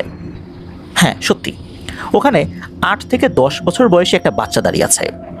ভয়ে ওনার শরীরটা হিম হয়ে যায়, কেননা ওই বাচ্চাটি দেখতে এতটাই ফর্সা, এমন বাচ্চা সচরাচর দেখা যায় না। হ্যাঁ, বিদেশে দেখা যায়, বাংলাদেশের প্রেক্ষাপটে এমনটা দেখা খুবই দুষ্কর। বাচ্চাটার চেহারা যে ভয়ঙ্কর তা কিন্তু না, বাচ্চাটার চেহারা একদম স্বাভাবিক। বাচ্চাটাকে উনি খুব ভালোভাবে দেখতে পেয়েছিলেন এই জন্য, কারণ বাড়ির ওই জায়গাটাতে বেশ ভালো একটা বাল্ব লাগানো হয়েছিল, যার আলো অনেক দূর পর্যন্ত ছড়িয়ে পড়ে। ওই কারণেই মূলত বাচ্চাটাকে খুব ভালোভাবে উনি দেখতে পান। বিষয়টা ওনার কাছে কিছুটা অস্বাভাবিক লাগলেও উনি দ্রুত বাড়িতে চলে যান, ওই বাচ্চাটাকে কিছু জিজ্ঞেস করেন নাই। ওনার কাছে বিষয়টা অস্বাভাবিক লাগে বলতে প্যারানর্মাল বিষয় হতে পারে, এটা ওনার কাছে মনে হয়। উনি যখন বাড়িতে আসেন তখন দেখলেন ওনার স্ত্রী খাবার টাবার রান্না করে ওনার জন্য অপেক্ষা করছেন। তখন ওনার স্ত্রী বললেন যে আসো ভাত খাও। বারান্দায় খাওয়ার আয়োজন করা হয়, তো বারান্দায় উনি খেতে বসেছেন। খেতে খেতে দেখেন আর একটা বাচ্চা, এই বাচ্চাটা একদম কুচকুচে কালো, তার বয়সও 8 থেকে 10 বছরের মতো হবে। এটা কি করলো, বাড়ির এক পাশ থেকে আরেক পাশে দৌড় দিয়ে চলে গেল। উনি এটা দেখে কি করবেন, চিৎকার করবেন না কি বলবেন, উনি ওনার স্ত্রীকে কিছু বলার চেষ্টা করলেন যে তুমি কিছু দেখেছো কিনা, কিন্তু উনি বুঝতে পারলেন ওনার স্ত্রী কিছুই দেখে নাই, তাই এ নিয়ে আর কিছু বললেন না। উনি একদম চুপ করে গেলেন যে দেখি কি হয়। ওই রাতেই একটা ঘটনা ঘটে। সেটা হলো হঠাৎ করে ওনার মা চিৎকার দিয়ে ওঠেন। তো চিৎকার শুনে ওনারা তো মায়ের ঘরে গিয়েছেন, কি হয়েছে কি হয়েছে। তখন ওনার মা একটা কথা বলেন, সেটা হচ্ছে যে উনি মাত্রই স্বপ্নের মধ্যে দেখেছেন 2টো বাচ্চা, যার বয়স 8 থেকে 10 বছর হবে। একটা বাচ্চার চেহারা খুব সুন্দর আর গায়ের রঙও বেশ ফর্সা, আর একটা বাচ্চার চেহারা স্বাভাবিক হলেও গায়ের রং খুব কুৎসিত, কালো কুচকুচে একদম। তো কালো কুচকুচে হলেই যে কুৎসিত দেখা যাবে বিষয়টা এরকম না, কারণ অনেক কালো বাচ্চাই তো রয়েছে, কিন্তু ওই বাচ্চাটার চেহারা আসলে কুৎসিতই, ভয়ঙ্কর টাইপের, কিন্তু অন্য বাচ্চাটা বেশ সুন্দর। উনি স্বপ্নের মধ্যে দেখেন যে কালো বাচ্চাটা তাকে টেনে হিচড়ে ঘর থেকে বাইরে নিয়ে যাওয়ার চেষ্টা করছে, কিন্তু ওই ফর্সা বাচ্চা যেটা সেটা হাত ধরে টেনে রেখেছে যেন কালো বাচ্চাটা বাইরে নিয়ে যেতে না পারে। উনি এই স্বপ্ন দেখার পর যখন ঘুম ভেঙে যায়, চোখ খুলে দেখেন এই সাদা রঙের বাচ্চা আর কালো রঙের বাচ্চা দুটোই ওনার সামনে দাঁড়ানো। এইটা দেখার পরে উনি চিৎকার দিয়েছেন। এরপর ঘরের লোকজন তো ওখানে চলে গিয়েছে। স্বপ্নের কথা যখন রুবেল হাসান ভাইয়ের মা বললেন, তখন তো রুবেল হাসান ভাই বুঝতে পেরেছেন যে আসলে ঘটনাটা কি। এইটা নিছক কোনো স্বপ্ন নয়, কারণ হচ্ছে উনি রাতের বেলা বাড়িতে ফেরার সময় একটি সাদা বাচ্চাকে দেখেছিলেন, আবার খাবার সময়ও একটি কালো রঙের বাচ্চাকে দেখেছিলেন। তাহলে এই দুটো বাচ্চাকেই তার মা স্বপ্নের মধ্যে দেখেছেন, আর স্বপ্ন ভেঙে যাওয়ার পরও ওই বাচ্চা দুটোকেই উনি দেখেছেন। তাহলে এটা রুবেল হোসেন ভাইয়েরও চোখের ভুল না, মনের ভুল না, আর ওনার মায়েরও এটা শুধু দুঃস্বপ্ন না, নিশ্চয়ই এখানে অন্য কোনো ব্যাপার রয়েছে। কিন্তু কথা হলো যে রুবেল হোসেন ভাই দেখলেন, ওনার মা দেখলেন, বাড়ির অন্য কোনো সদস্য কেন দেখলো না? ওই সময়ের মতো ওনার মাকে কিছু বুঝ দিলেন যে ও কিছু না, দুঃস্বপ্ন দেখেছো এটা সেটা। কিন্তু রুবেল হোসেন ভাই মনে মনে ওনার সিদ্ধান্ত উনি পাকা করে ফেলেন যে ভালো কোনো কবিরাজকে অবশ্যই দেখাতে হবে। তো যাই হোক, ওই রাত্রে সবাই একসাথেই ছিলেন যাতে করে নতুন করে কোনো ভয়ের ঘটনা না ঘটে। সকালবেলা যখন উনি সব কথা খুলে বললেন যে উনি ওই রাত্রে কী দেখেছিলেন, তখন তো শুনে সবাই ভয় পেয়েছিলেন। কি করা যায়, খুব দ্রুত কবিরাজ খুঁজতে হবে। ওনাদের বাড়ির পাশে একজন হুজুর ছিলেন, তার সাথে এই বিষয়টা যখন শেয়ার করা হলো, তখন উনি বললেন যে ওনার ছোট ভাইয়ের শ্বশুর, মানে হুজুরের ছোট ভাইয়ের শ্বশুর হচ্ছে কবিরাজ, তার কাছে নিয়ে যেতে। তো তার কাছে নিয়ে যাওয়া হয়। ওই কবিরাজ এই রুবেল হোসেন ভাইয়ের মাকে সামনে বসিয়ে চোখ বন্ধ করে বললেন যে আরে বাবা রে, এটা তো জিন ঘটিত ব্যাপার, এটার জন্য বেশ টাকা পয়সা খরচ করতে হবে। যদিও বা ওই সময় উনি টাকার অঙ্কটা বলেন নাই, কিন্তু কবিরাজ বলেন যে এই সমস্যা আমার দ্বারা ভালো হতেও পারে, নাও পারে। তখন রুবেল হোসেন ভাই সিদ্ধান্ত নিলেন যে না, দেরি করার মতো কোনো সময় হাতে নাই, দ্রুত এই কাজ শেষ করতে হবে। মায়ের শরীরের অবস্থা খুব খারাপ, শরীরে রক্তশূন্যতা দেখা দিয়েছে, নিশ্চয়ই এই রক্তশূন্যতার পিছনে এটার একটা ব্যাপার রয়েছে। ওখানে উনি আর কোনো ট্রিটমেন্ট করার নাই, দ্রুত উনি বাড়িতে ওনার মাকে নিয়ে আসেন। মাকে বাড়িতে নিয়ে আসার পর মা তো তখন উল্টোপাল্টা বলা শুরু করেন, তার মুখ বাঁকা হয়ে যাচ্ছে, চোখ উল্টে যাচ্ছে, খুব বাজে ধরনের আচরণ করছেন, এমন শুরু করেছেন আর কি। তখন কি হয়, উনি এক প্রতিবেশী ভাইকে ফোন দিলেন, মানে রুবেল হোসেন ভাই ফোন দেন, সেই প্রতিবেশী ভাই বাড়িতে আসেন। আসার পর এই বিষয়টা যখন খুলে বলেন, তখন ওই প্রতিবেশী ভাই বললেন যে আমার পরিচিত একজন কবিরাজ আছে এখান থেকে প্রায় 8 কিলোমিটার দূরে। তো সেই কবিরাজকে ওনারা ফোনে নক দিলেন আর কি, ফোন নাম্বার ছিল বিশেষ করে ওই প্রতিবেশী ভাইয়ের কাছে। কবিরাজের কাছে যখন বিষয়টা খুলে বলা হয়, তখন কবিরাজ বলেন যে ঠিক আছে, নিয়ে এসো। তো এই সমস্ত কাজ করতে করতে কিন্তু রাত হয়ে গেছিল, তখন 7:30টার মতো বাজে, মাগরিবের নামাজেরও বেশ কিছুক্ষণ পর। তো কবিরাজের ঠিকানা তো জানতেন, তারপরও কবিরাজ ফোনে আরও ভালো করে বলে দেন। তো কবিরাজের বাড়ি নওগাঁ জেলার রানীনগর উপজেলার মিরাট ইউনিয়নের ধনপাড়া গ্রামে। কবিরাজের নাম হচ্ছে আব্দুস শুকুর, উনি শুকুর কবিরাজ নামে পরিচিত। তো কবিরাজের বাড়িতে যখন উনি যান, কবিরাজ আসনে বসেন। ওনার আসনের ফি আছে 1005 টাকা। তো সেই ফিটা দেওয়া হলো। কবিরাজ যখন এই রুবেল হোসেন ভাইয়ের মাকে সামনে বসালেন, উনি কোনো গোল দাগ দিয়ে তার মাকে তার মধ্যে বসান নাই, এরকম কিছুই না। উনি যে বসলেন, মনে হলো উনি কাউকে ডাকছেন। কিছুক্ষণের মধ্যেই কবিরাজের কথাবার্তার পরিবর্তন শুরু হয়ে গেল। তার মানে হচ্ছে কবিরাজের শরীরের মধ্যেই কেউ হাজির হয়েছে, কেউ ভর করেছে। আসলেই তাই, কবিরাজের শরীরে একটি জিন ভর করে, এটা তারই পোষ্য কোনো জিন।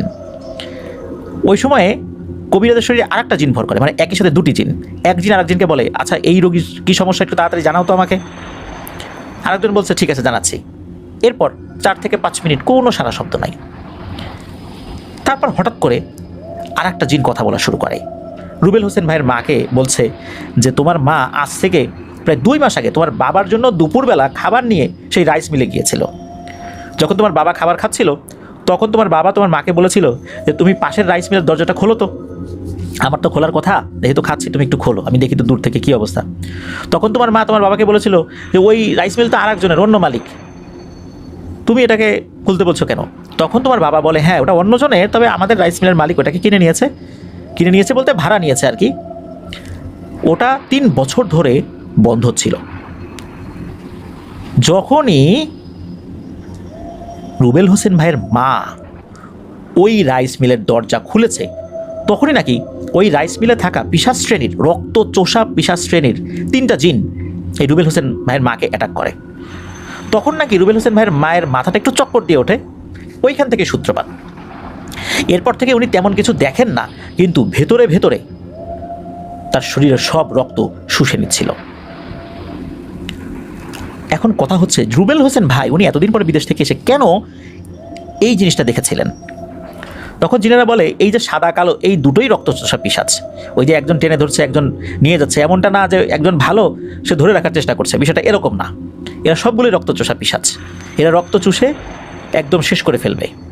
মূলত ওই সময়ে 3টা পিশাচ ওখানে বিশ্রাম নিচ্ছিল, তারা ওখানেই থাকে, যেহেতু প্রায় দীর্ঘ সময়, প্রায় 3 বছর বা আরও বেশি সময় ধরে ওই রাইস মিলটা বন্ধ ছিল, এই জন্য ওখানে এই পিশাচগুলো আস্তানা কেড়েছিল। তো ওরা নাকি বিশ্রাম নিচ্ছিল, ওই সময়ে এই রুবেল হোসেন ভাইয়ের মা ওখানকার দরজাটা খুলে ফেলেন, আর তাতেই ওদের খুব বিরক্ত লাগে, যেহেতু ওই জায়গাটা অন্ধকার ছিল, হঠাৎ করেই দরজাটা খুলে ফেলেছে কোনো সারা শব্দ ছাড়াই, এই জন্য ওরা খুব ক্ষিপ্ত হয়, আর তখনই রুবেল হোসেন ভাইয়ের মাকে আক্রমণ করে। খুব বেশি কিছু বুঝতে দেয় নাই, আশা করেছিল আস্তে আস্তে এভাবেই খেয়ে শেষ করে ফেলবে। যেহেতু বিষয়টা জানাজানি হয়ে গেছে, এখন তো এটার চিকিৎসা তো করাতেই হবে, যার কারণেই এই জায়গাটাতে নিয়ে আসা হয়েছে এই কবিরাজের কাছে। এদিকে কবিরাজের ভেতরে থাকা জিনগুলো বিশেষ একটা প্রক্রিয়ায় রুবেল হোসেন ভাইয়ের মায়ের ওপর সেই পিশাচ শ্রেণীর জিনগুলোকে হাজির করে।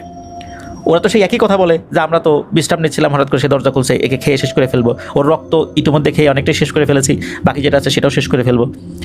যাই হোক, একটা পর্যায়ে বিভিন্নভাবে কলা কৌশল অবলম্বন করে, রুকিয়া করে ওই জিনগুলোকে রুবেল হোসেন ভাইয়ের মায়ের শরীর থেকে তাড়াতে সক্ষম হয়। ওই জিনগুলো এটাও বলেছিল যে এই ছেলেটা বিদেশ থেকে না আসলে একে মেরেই ফেলতাম। রুবেল হোসেন ভাই এই কারণে দেখেছিল এই 2টা অবয়বকে, সেটা হচ্ছে যে যখন রুবেল হোসেন ভাই ওনার মাকে ডাক্তারের কাছে নিয়ে গিয়েছিলেন, ডাক্তার ইনজেকশন পুশ করেছিল তার শরীরে ব্লাড স্যাম্পল নেওয়ার জন্য। যেহেতু ইনজেকশনের যে সুই যেটা, এটা চুম্বকে আকর্ষণ করে, এই কারণে এটা তো লোহা জাতীয় পদার্থ, বিশেষ করে চুম্বক যেগুলোকে আকর্ষণ করে, এগুলো দেখলে জিন ভয় পায় বা জিনগুলো বিরক্ত বোধ করে। যেহেতু রুবেল হোসেন ভাইয়ের কারণে এই ঘটনাটা ঘটেছিল, তার বাড়ির অন্য লোকজন তো আসলে বুঝতে পারে না যে আসলে ঘটনাটা কি। এই জন্যই রুবেল হোসেন ভাইয়ের উপর ক্ষিপ্ত, আর তখন থেকে তার সাথে দেখা দিতে শুরু করে।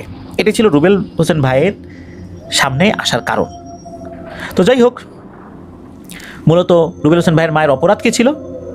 ভর দুপুরবেলা এরা নাকি ঘুমাচ্ছে, তখন তাদের ঘুমের ব্যাঘাত ঘটেছে, এটাই তার অপরাধ।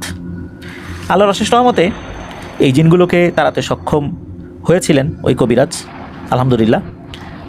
এরপর থেকে ওনার মা আস্তে আস্তে সুস্থ হতে থাকেন, আলহামদুলিল্লাহ। এখনও ওনার মা দিব্যি সুস্থ অবস্থাতেই রয়েছেন। এটাই ছিল ঘটনা। প্রিয় লিসেনার্স, এখানে একটি বিষয় বলে রাখা ভালো, সেটা হচ্ছে এই ঘটনা থেকে আমরা একটা বিষয় কিন্তু বুঝতে পারলাম, সেটা হচ্ছে যে অনেক পরিত্যক্ত কোনো স্থান, সেই জায়গাগুলোতে হুট করে ঢোকার আগে সালাম দিতে হয় অথবা শব্দ করে ঢুকতে হয়, এটা হচ্ছে নিয়ম। আমি অনেককেই দেখেছি অপরিচিত কোনো জায়গায় ঢোকার আগে সালাম দিত, কারণ ওখানে দুষ্টু জিন থাক আর ভালো জিনই থাক, সালামের শব্দ পেয়ে হয় ওখানে তারা থাকবে, নয় ওখান থেকে সরে চলে যাবে, বা ওখানে যদি থাকেও কোনো ক্ষতি করবে না। এই জন্য শব্দ করে ঢোকা বা সালাম দিয়ে ঢোকা, এই ধরনের জায়গাগুলোর ক্ষেত্রে এটা একটা বিশেষ আদব। তাহলে এই ধরনের বিপদ আপদ থেকে আল্লাহ চাহেন তো আমরা রক্ষা পাবো ইনশাল্লাহ। ধন্যবাদ জানাচ্ছি রুবেল হোসেন ভাইকে। প্রিয় লিসেনার্স, চলুন চলে যাব আমাদের এবারের এপিসোডের 6ষ্ঠ এবং শেষ ঘটনায়। প্রিয়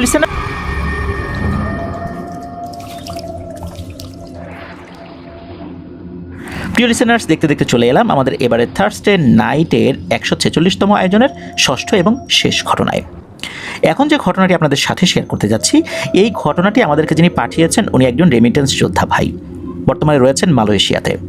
ওনার নাম অনিক। ওনার বাড়ি মুন্সিগঞ্জ জেলার গজারিয়া উপজেলার ভবেরচর ইউনিয়নে।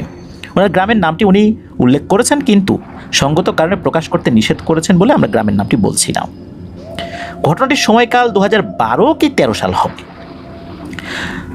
উনি ওনার যে ফুফাতো ভাই, তার সাথে বেশ ভালো একটা সম্পর্ক রেখেছিলেন ছোটোবেলা থেকেই, বেশ ভালো বন্ধুত্ব ছিল দুজনের মধ্যেই।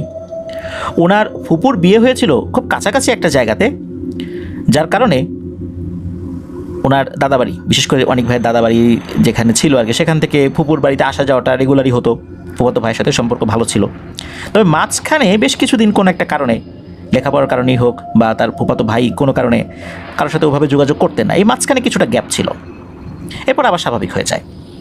অনেক ভাই মাঝে মাঝেই ওই ফুফাতো ভাইয়ের বাড়িতে গিয়ে ওই ফুফাতো ভাইয়ের সাথে ঘুমাতেন। বাড়িটা ছিল এমন জায়গায়, চারদিকে ধানি জমি, মাঝখানে মাটি ফেলে উঁচু করে একটা ভিটার মতো করা, সেখানেই বাড়ি তৈরি করা হয়েছিল। চারদিকে ধান ক্ষেত, চারদিকে ঝিরিঝিরি বাতাস এসে লাগে, বেশ চমৎকার একটা পরিবেশ। ফুফাতো ভাইয়ের সাথে যখন উনি বিভিন্ন সময় চলতেন, বিশেষ করে এই 2012-13 সাল, তার আগে কিন্তু তার আচরণে কোনো ধরনের কোনো অসংলগ্নতা বা অন্য কোনো কিছু দেখা যেত না। 2012-13 সালের দিক থেকে হঠাৎ করে উনি ওনার ফুফাতো ভাইয়ের মধ্যে কিছু অদ্ভুত আচরণ দেখতে পেলেন। উনি দেখলেন যে ওনার সাথে যখন ওর ফুফাতো ভাই থাকে বা অন্য সময় থাকে, সবসময় কালো বিড়াল ধরার জন্য সে উঠে পড়ে লাগে। কালো বিড়াল দেখলেই ওটাকে ধাওয়া করতে শুরু করে। কিন্তু কালো বিড়াল তো ধরাটা বেশ কঠিন। শুধু কালো বিড়াল না, যে কোনো বিড়াল ধরাটাই বেশ কঠিন যদি সেটা পোষা বিড়াল না হয়। আর কালো বিড়াল ধরাটা আরও বেশি কঠিন, কারণ হচ্ছে আক্রমণাত্মকভাবে যদি বিড়ালকে ধরতে যাওয়া হয়, বিড়াল তো জোরে দৌড় দেবে, বিভিন্ন জায়গায় ঢুকে যাবে, যার কারণে বিড়ালকে ধরা তো বেশ মুশকিলই হয়ে যায় আর কি, বেশ মুশকিলের ব্যাপার। এরকম অনেক চেষ্টা করে এই অনিক ভাই এবং তার ফুফাতো ভাই দুজন মিলে অনেক চেষ্টা করে একটা কালো বিড়াল ধরেছিল না, তবে সেটা ছেড়ে দিতে বাধ্য হন, কারণ হচ্ছে সেটা একদম পিওর কালো না। কথা ছিল নাকি একদম কুচকুচে কালো হতে হবে, কোনো জায়গায় সাদা কোনো লোমও থাকা যাবে না, এমন একটা শর্ত ছিল। কিন্তু কেন তার ফুফাতো ভাই এই বিড়াল খুঁজছে এটা বলে নাই, খালি বলেছে এরকম একটা শর্ত আছে, কালো বিড়াল খুঁজতে হবে। অনেক চেষ্টা করার পরেও কালো বিড়ালটা আসলে সে ধরতে পারে নাই। অনেক ভাই বুঝতে পেরেছিলেন যে তার সাথে থাকা অবস্থাতেই কালো বিড়াল নিয়ে যেভাবে তার উদ্বিগ্নতা লক্ষ্য করা যায়, রাতের বেলা বা অন্যান্য সময়গুলোতে সে কালো বিড়াল খুঁজবে, এটাই তো স্বাভাবিক। কিন্তু কালো বিড়াল খোঁজার মূল উদ্দেশ্য কী সেটা উনি জিজ্ঞেস করলেও বারবার তার ফুফাতো ভাই এড়িয়ে যেতেন। ফুফাতো ভাইয়ের নামটি সঙ্গত কারণে বলছি না।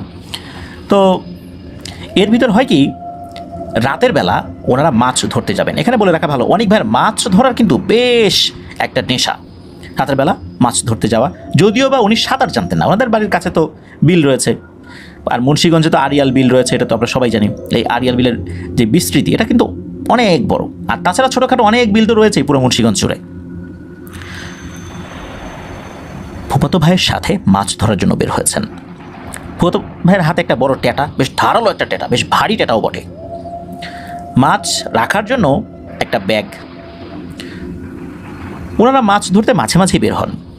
এখানে একটি কথা বলে রাখা ভালো, অনেক ভাই ওনার ফুফাতো ভাইয়ের সাথে মাছ ধরতে আগেও বের হয়েছেন, কখনো মাছ পেতেন কখনো পেতেন না। কিন্তু হঠাৎ করে এমন একটা সময় এসে 2012-13 সালের দিকে যে তার ফুফাতো ভাই ট্যাটা নিক্ষেপ করার সাথে সাথেই বড় কোনো মাছ অবশ্যই সেটাতে বিঁধে যেত। চোখ বন্ধ করেও যদি কোনো জায়গা ট্যাটা নিক্ষেপ করতো, সেখানে মাছ থাকুক না থাকুক, ট্যাটা ওঠানোর পর দেখা যেত বড় একটা মাছ ট্যাটাতে বিঁধে রয়েছে। এই রহস্যটা কোনোভাবেই অনেক ভাই ধরতে পারতেন না। ঘটনা কি, উনি যখন ট্যাটা নিক্ষেপ করেন 10 বার মারলে 2 বার হয়তো বা মাছের গায়ে লাগে, আর 8 বারই নিশানা ব্যর্থ হয়ে যায়। কিন্তু এ চোখ বন্ধ করে ট্যাটা নিক্ষেপ করে বা এমন জায়গায় ট্যাটা নিক্ষেপ করে যেখানে মাছ থাকার কথা না, কিন্তু সেখানে কিভাবে মাছ ধরা পড়ে, এটা ওনার কাছে একটা রহস্য। যখন দেখলেন এই অবস্থা, তাই ফুফাতো ভাইকে সাথে নিয়ে সবসময় মাছ ধরতে যাবেন এরকম সিদ্ধান্ত নিয়েছেন। এমনই এক রাতে তার ফুফাতো ভাইয়ের সাথে মাছ ধরার জন্য বের হয়েছেন। মাছ ধরার জন্য যখন বের হয়েছেন, পথে এক দাদার সাথে দেখা। উনি আবার খরা জাল পাততেন। বিভিন্ন জায়গায় এই জালটা বিভিন্ন নামে অভিহিত করা হয়ে থাকে।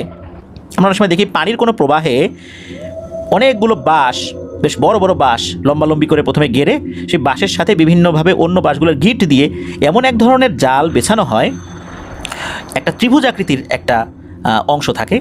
ত্রিভুজ আকৃতির অংশের শেষ প্রান্তে একজন লোক যখন ওই জায়গার উপর দাঁড়িয়ে যায়, তার ভারে ওই জিনিসটা যখন দেবে যায়, সামনের অংশটা উঁচু হয়ে যায়। ওই সামনের অংশটা মূলত জাল, যেটা পানির একটা প্রবাহের উপরে পাতা থাকে। যখনই এই জিনিসটা উঁচু করা হয়, ওর ভিতরে থাকা মাছগুলো ওই জালের মধ্যে ধরা পড়ে। তখন এগুলোকে বড় একটা ডোলের মধ্যে রাখা হয়। এগুলো বিভিন্ন নামে অভিহিত, তবে তাদের এলাকায় খরা জাল বলে আর কি। তো ওই দাদা ওই খরা জাল দিয়ে মাছ ধরতেন। তো দাদার সাথে প্রতিমধ্যে দেখা অনেক ভাইয়ের এবং তার ওই ফুফাতো ভাইয়ের। তো দাদা জিজ্ঞেস করেন, কিরে অনেক, কোথায় যাচ্ছিস? বলে, যাই তো, আমি মাছ ধরতে যাই। তখন দাদা বলেন, যাই শোন, এই দিকে যা, আমি যেদিকে দেখাই ওই দিকে যাস না। কিন্তু এখন হয় কি, অনেক ভাই এবং তার ফুফাতো ভাই যেই দিকে যাওয়ার জন্য নিয়ত করে বের হয়েছেন ওই দিকেই যাবেন। তার দাদার কথা মানলেন না, তবে দাদা কিছু পরামর্শ দিয়েছিলেন আর কি, যে ঠিক আছে ওইদিকে যখন যাচ্ছিসই ওই হিজল গাছের ওই দিকটাতে যাস না। দাদা বলেছেন, কানে শুনেছেন, হয়তো আর এক কান দিয়ে বের করেছেন, এমন একটা অবস্থা। তারা রওনা দিয়েছেন। দুজনের কাছে কিন্তু টর্চ লাইট রয়েছে। তার ফুফাতো ভাইয়ের কাছে যে টর্চ লাইট, এটা চার্জার লাইট, বেশ পাওয়ারফুল চার্জার লাইট, অনেকক্ষণ চার্জ থাকে। আর অনেক ভাইয়ের কাছে যে চার্জার লাইটটা রয়েছে এটা অবশ্য ছোটো, অনেকক্ষণ চার্জ থাকে না, হয়তো বা আধা ঘন্টা, সর্বোচ্চ 1 ঘন্টা এরকম আর কি। আর ওনার ওই টর্চ লাইটটা প্রায় 3-4 ঘন্টা এরকম আলো থাকবে আর কি, এরকম আলো সাপোর্ট দেবে। ওনারা কি করেছেন, ওই হিজল গাছের ওই দিকটাতেই রওনা দিয়েছেন। এই হিজল গাছটা অনেক পুরনো। অনেক ভাই তার দাদিকে জিজ্ঞেস করেছিলেন এই হিজল গাছটার বয়স কত। তো দাদি নাকি বলেছিলেন যে উনি যখন খুব ছোট তখন নাকি এই হিজল গাছটাকে উনি এভাবেই দেখেছেন, বড় হয় নাই, ছোট হয় নাই, একই রকম।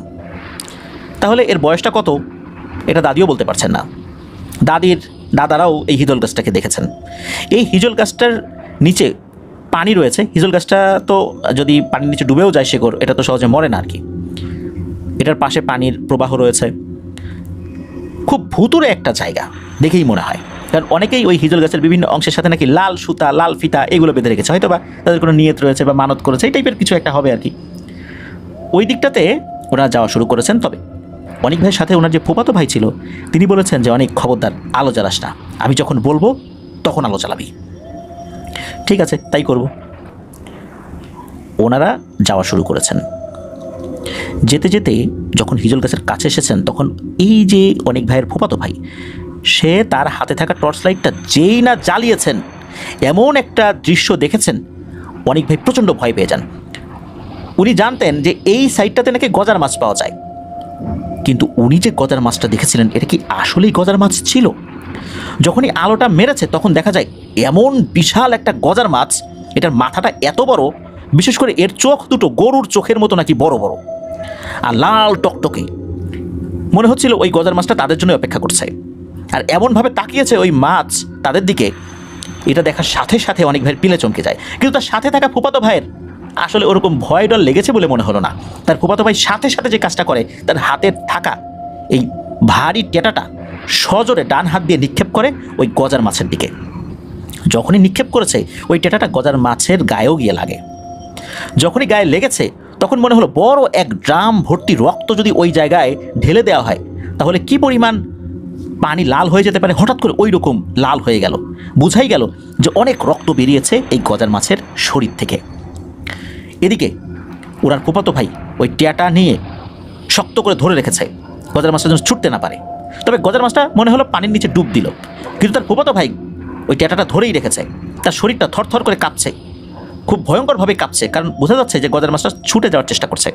অনেক ভাই তখন কী করেছেন, তখন ওনার ফুফাতো ভাইকে ধরার চেষ্টা করেছেন, শক্ত করে ধরে রাখার চেষ্টা করেছেন যাতে করে সে পানিতে না পড়ে যায়। এরকম অবস্থা ছিল মিনিট খানেক। এরপরে সব কিছু স্বাভাবিক। পানির ওই রক্তাক্ত অবস্থা ঠিকই ছিল, কিন্তু মনে হলো ওই টেটা থেকে মাছটি ছুটে গিয়েছে। টেটাটা যখন উপরে তোলা হলো তখন দেখা গেল ওই টেটার মাথার সাথে 3টি বড় বড় আঁশ বেঁধে রয়েছে বা গেঁথে রয়েছে। এই আঁশ 3টি অনেক ভাই টেটা থেকে খুলে হাতে নিলেন, প্রচণ্ড ভয় পেলেন, কারণ কি এত বড় আঁশ মাছের কি হয়? উনি কখনো এটা দেখেননি। অনেক শক্ত এবং বড় বড়, ওনার হাতের তালু জুড়ে যাচ্ছিল একটা আঁশ।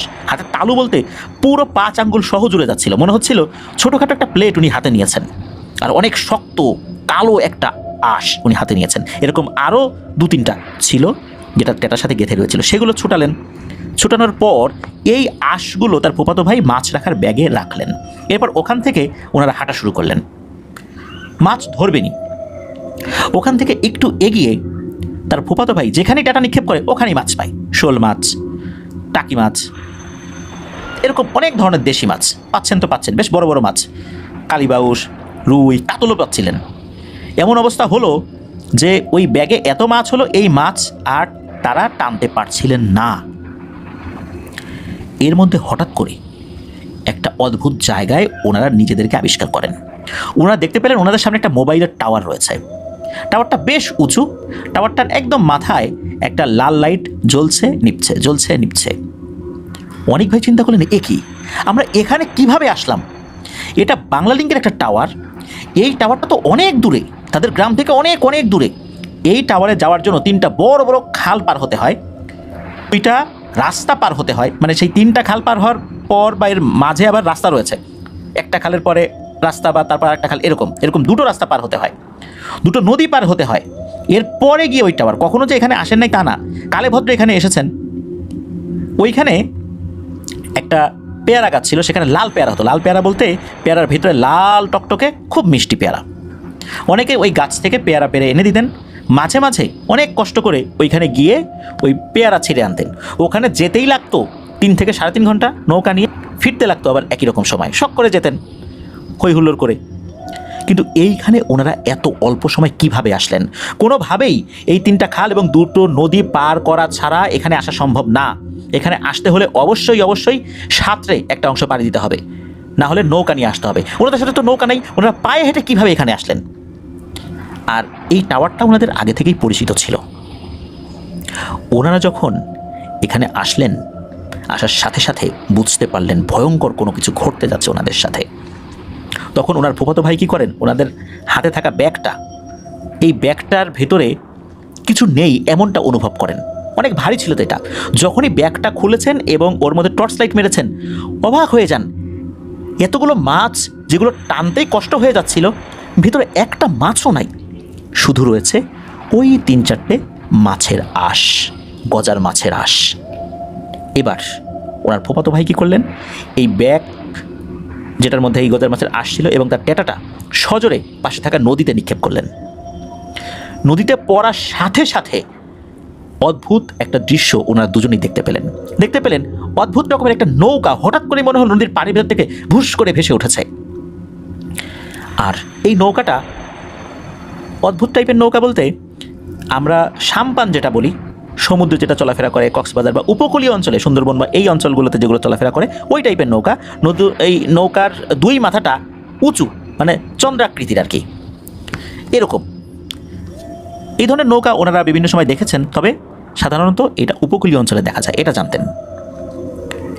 এই নৌকা এখানে কিভাবে আসলো? অদ্ভুত টাইপের এই নৌকা, আর নৌকার একটা পাশে একজন লোক বসা, তার সাদা লম্বা লম্বা চুল, লম্বা লম্বা দাড়ি, চুল দাড়ি মিলেমিশে একাকার।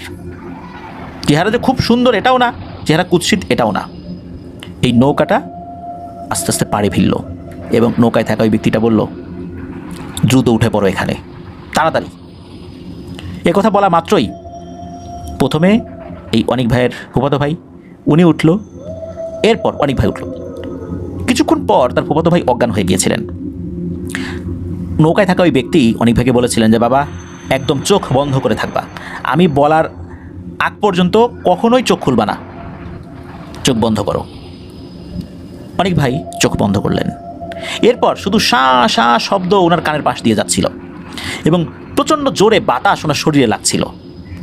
কোনো গাড়ির মধ্যে বসে জানালা যদি খুলে দেওয়া হয় এবং সেই গাড়ি যদি 100 কিলোমিটার স্পিডে চলে, তাহলে কী ধরনের বাতাস, দমকা বাতাস হিসেবে নাকে, চোখে, মুখে লাগবে, শরীরে লাগবে, ওই রকম বাতাস ওনার শরীরে লাগছিল। উনি বুঝতে পারছিলেন না এত বাতাস কিভাবে লাগছে, যদিও ওনার চোখ বন্ধ করে রাখারই নির্দেশ দেওয়া হয়েছিল। উনি কি করেছেন, এক চোখ বন্ধ রেখে আর একটা চোখ অল্প করে খুলেছেন। খোলার সাথে সাথে উনি যে দৃশ্যটা দেখতে পান, এটা দেখে মারাত্মক ভয় পেয়ে যান। উনি দেখতে পান উনি একটু আগে একটা সাম্পান জাতীয় নৌকায় ছিলেন, যেটা ছিল পানির উপরে একটা নদীতে, যেই নদীটাও ছিল ওনার চেনা। কিন্তু এখন উনি কোথায় আছেন? উনি দেখতে পান ধান ক্ষেতের প্রায় 1 হাত উপর দিয়ে এই নৌকা শূন্যে ভেসে ভেসে যাচ্ছে।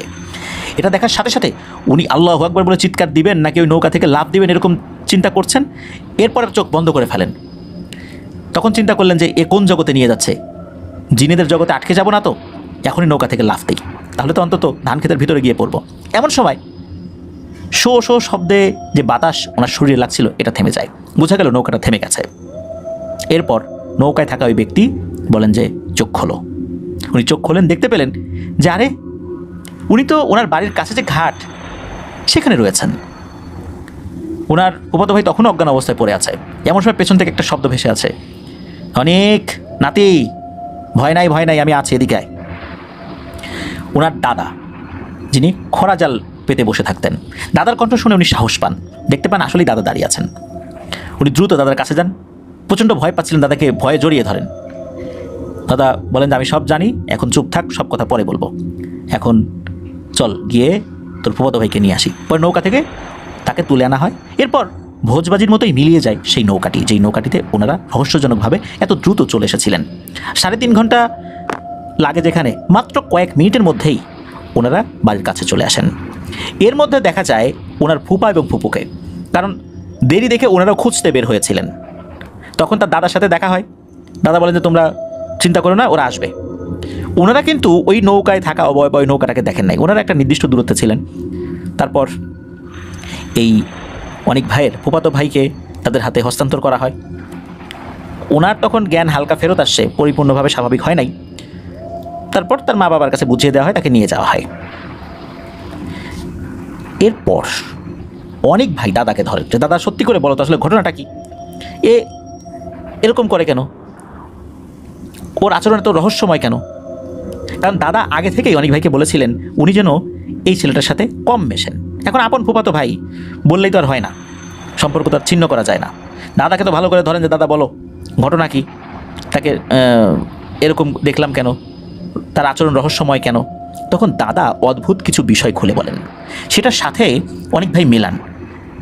বেশ কিছুদিন আগে অনেক ভাই যখন তার ফুফাতো ভাইয়ের সাথে রাত্রে শুয়েছিলেন, ফুফাতো ভাই তাকে বলেছিল যে শোন, যা হয়ে যাক বাইরে থেকে আমার মা বাবা যাই ডাকুক, মানে তোর ফুফা ফুফু ডাকুক, খবরদার দরজা খুলবি না, আর বাইরে যা হয়ে যাক বাইরে বের হবি না, আর আমার যে অবস্থাই হোক আমাকে স্পর্শ করবি না। এই কথার মর্মার্থ আসলে ওই সময় অনেক ভাই বুঝতে পারেন নাই। কিছুক্ষণ পর দেখা গেল যে এই যে অনেক ভাইয়ের ফুফাতো ভাই, সে কাউকে ডাকছে, আয় আয় আয় এভাবে ডাকছে। এরপর তার শরীরে কাঁপুনি শুরু হয়ে গেল। তার কাঁপুনি দেখে অনেক ভাই ভয় পেয়ে যান, তাকে টাচ করেন, টাচ করার সাথে সাথে উনি স্বাভাবিক হয়ে যান। এরপরে অনেক ভাইকে বলতে থাকেন, এই তোকে না বলছি আমাকে টাচ করবি না, ধরবি না, যাই হোক না কেন ধরলি কেন, ঘুমা, একটু বকাঝকা করেন। তাই ওই রাত্রের মধ্যে ঘুমিয়ে গেছেন। এরপরে আর এক রাত্রে আর একটা ঘটনা ঘটে। একই রকমভাবে তার ফুফাতো ভাই কিছু একটা রিচুয়াল করে কাউকে ডাকছে, আয় আয় আয় এভাবে। এদিকে বাইরে কি হয়েছে, ঝগড়া শুরু হয়েছে দুজন ব্যক্তির। এই দুজন ব্যক্তি আবার তাদেরই আত্মীয়, এই অনেক ভাইয়ের একজন চাচা আর একজন আত্মীয়। দুজন বাইরে মনে হচ্ছে প্রচণ্ড জোরে ঝগড়া করছে, একজন আরেকজনকে খুন করে ফেলবে এমন একটা অবস্থা আর কি। উনি কি করেছেন, বাইরে গিয়েছেন। বাইরে যাওয়ার পর দেখেন কিচ্ছু নাই, অবাক হয়েছেন, কী ব্যাপারে এরকম ঝগড়া করছে এত রাতের বেলা। পরবর্তীতে যখন ফুফাতো ভাইকে জিজ্ঞেস করা হয় যে চাচারা এখানে এসে ঝগড়া করছে কেন, তখন তার ফুফাতো ভাই বলে, আরে তুই কি পাগল হয়েছিস, ওই চাচা তো অনেকদিন ধরে বিদেশে, এখানে আসবে কীভাবে, আর তুই বাইরে বের হয়েছিলি কেন, তোকে না নিষেধ করছিলাম বাইরে বের হবি না। তো এই ঘটনাটা দাদা কাছে যখন কিছু তথ্য শুনেছেন এই ঘটনার সাথে মেলান। দাদা বলেছিলেন যে এই ছেলেটা ভয়ঙ্কর এক কুফুরিতে লিপ্ত রয়েছে, কোনো একটা কারণে একটা জিনের সাথে ওর চুক্তি হয়েছে, সেই অনুযায়ী কাজ আগাচ্ছিল। মাঝ পথে হঠাৎ করেই সে এই রিচুয়ালটা বন্ধ করে দেয়, কিন্তু জিন ইতোমধ্যে ওর জন্য অনেক কিছু করে ফেলেছে।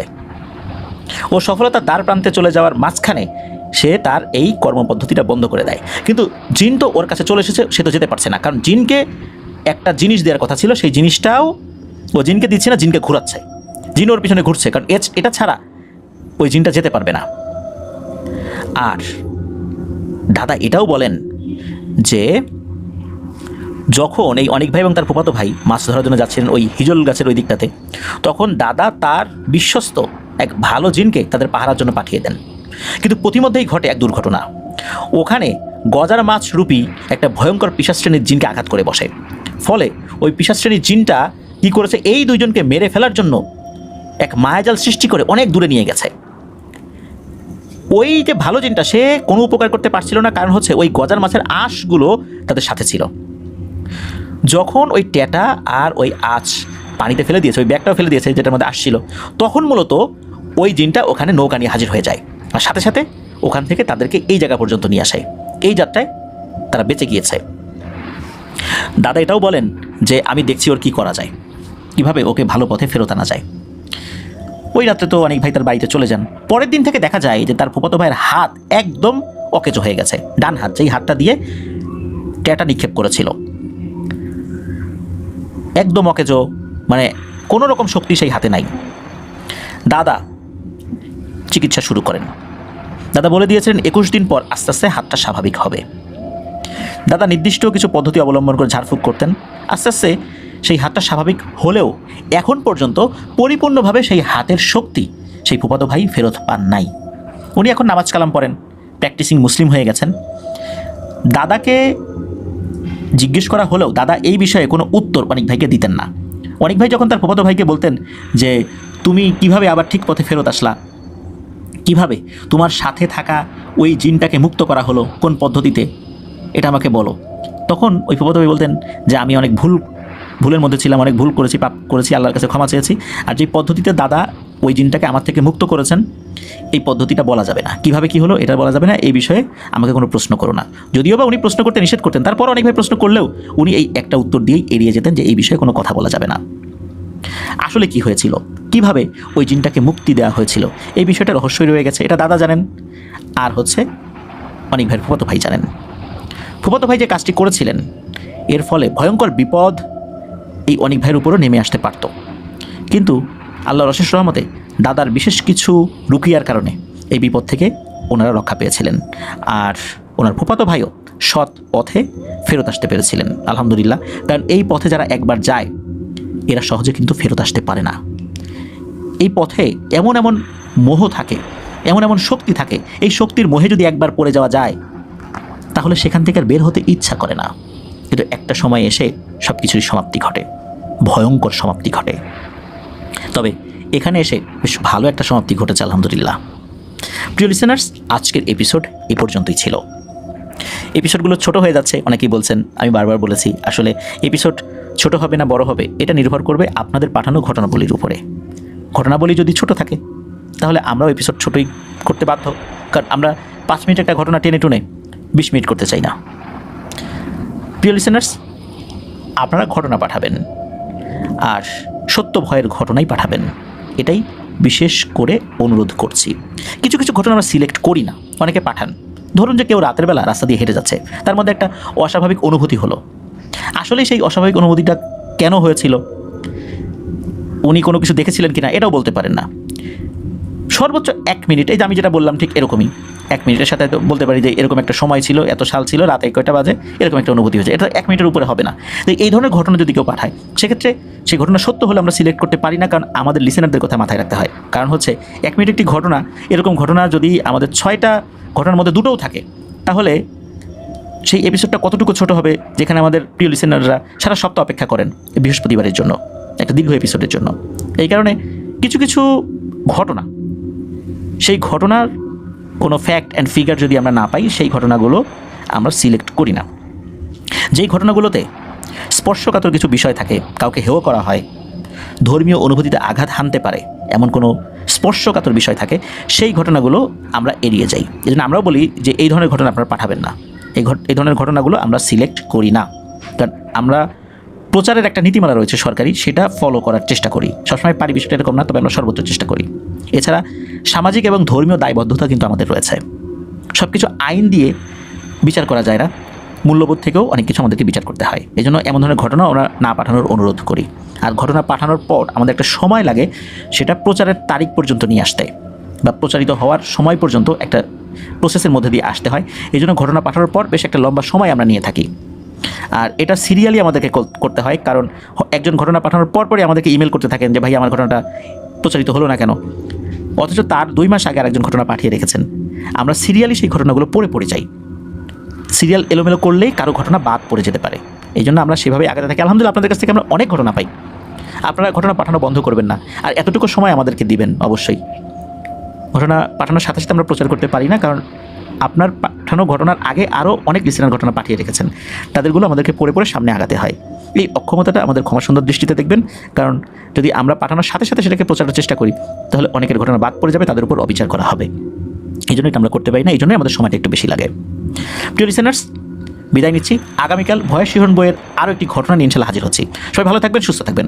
আমার জন্য দোয়া করবেন, আমার পরিবারের জন্য দোয়া করবেন, আপনাদের জন্য দোয়া রইল, আপনাদের পরিবারের প্রত্যেকের জন্য দোয়া রইল। মহান আল্লাহ সুবহানাহু ওয়া তাআলা আমাদেরকে ভালো রাখুন, সুস্থ রাখুন, নিরাপদে রাখুন, আপনার ধরওয়ালের সাথে রাখুন। আসসালামু আলাইকুম। প্রিয় লিসেনার্স, দেখতে দেখতে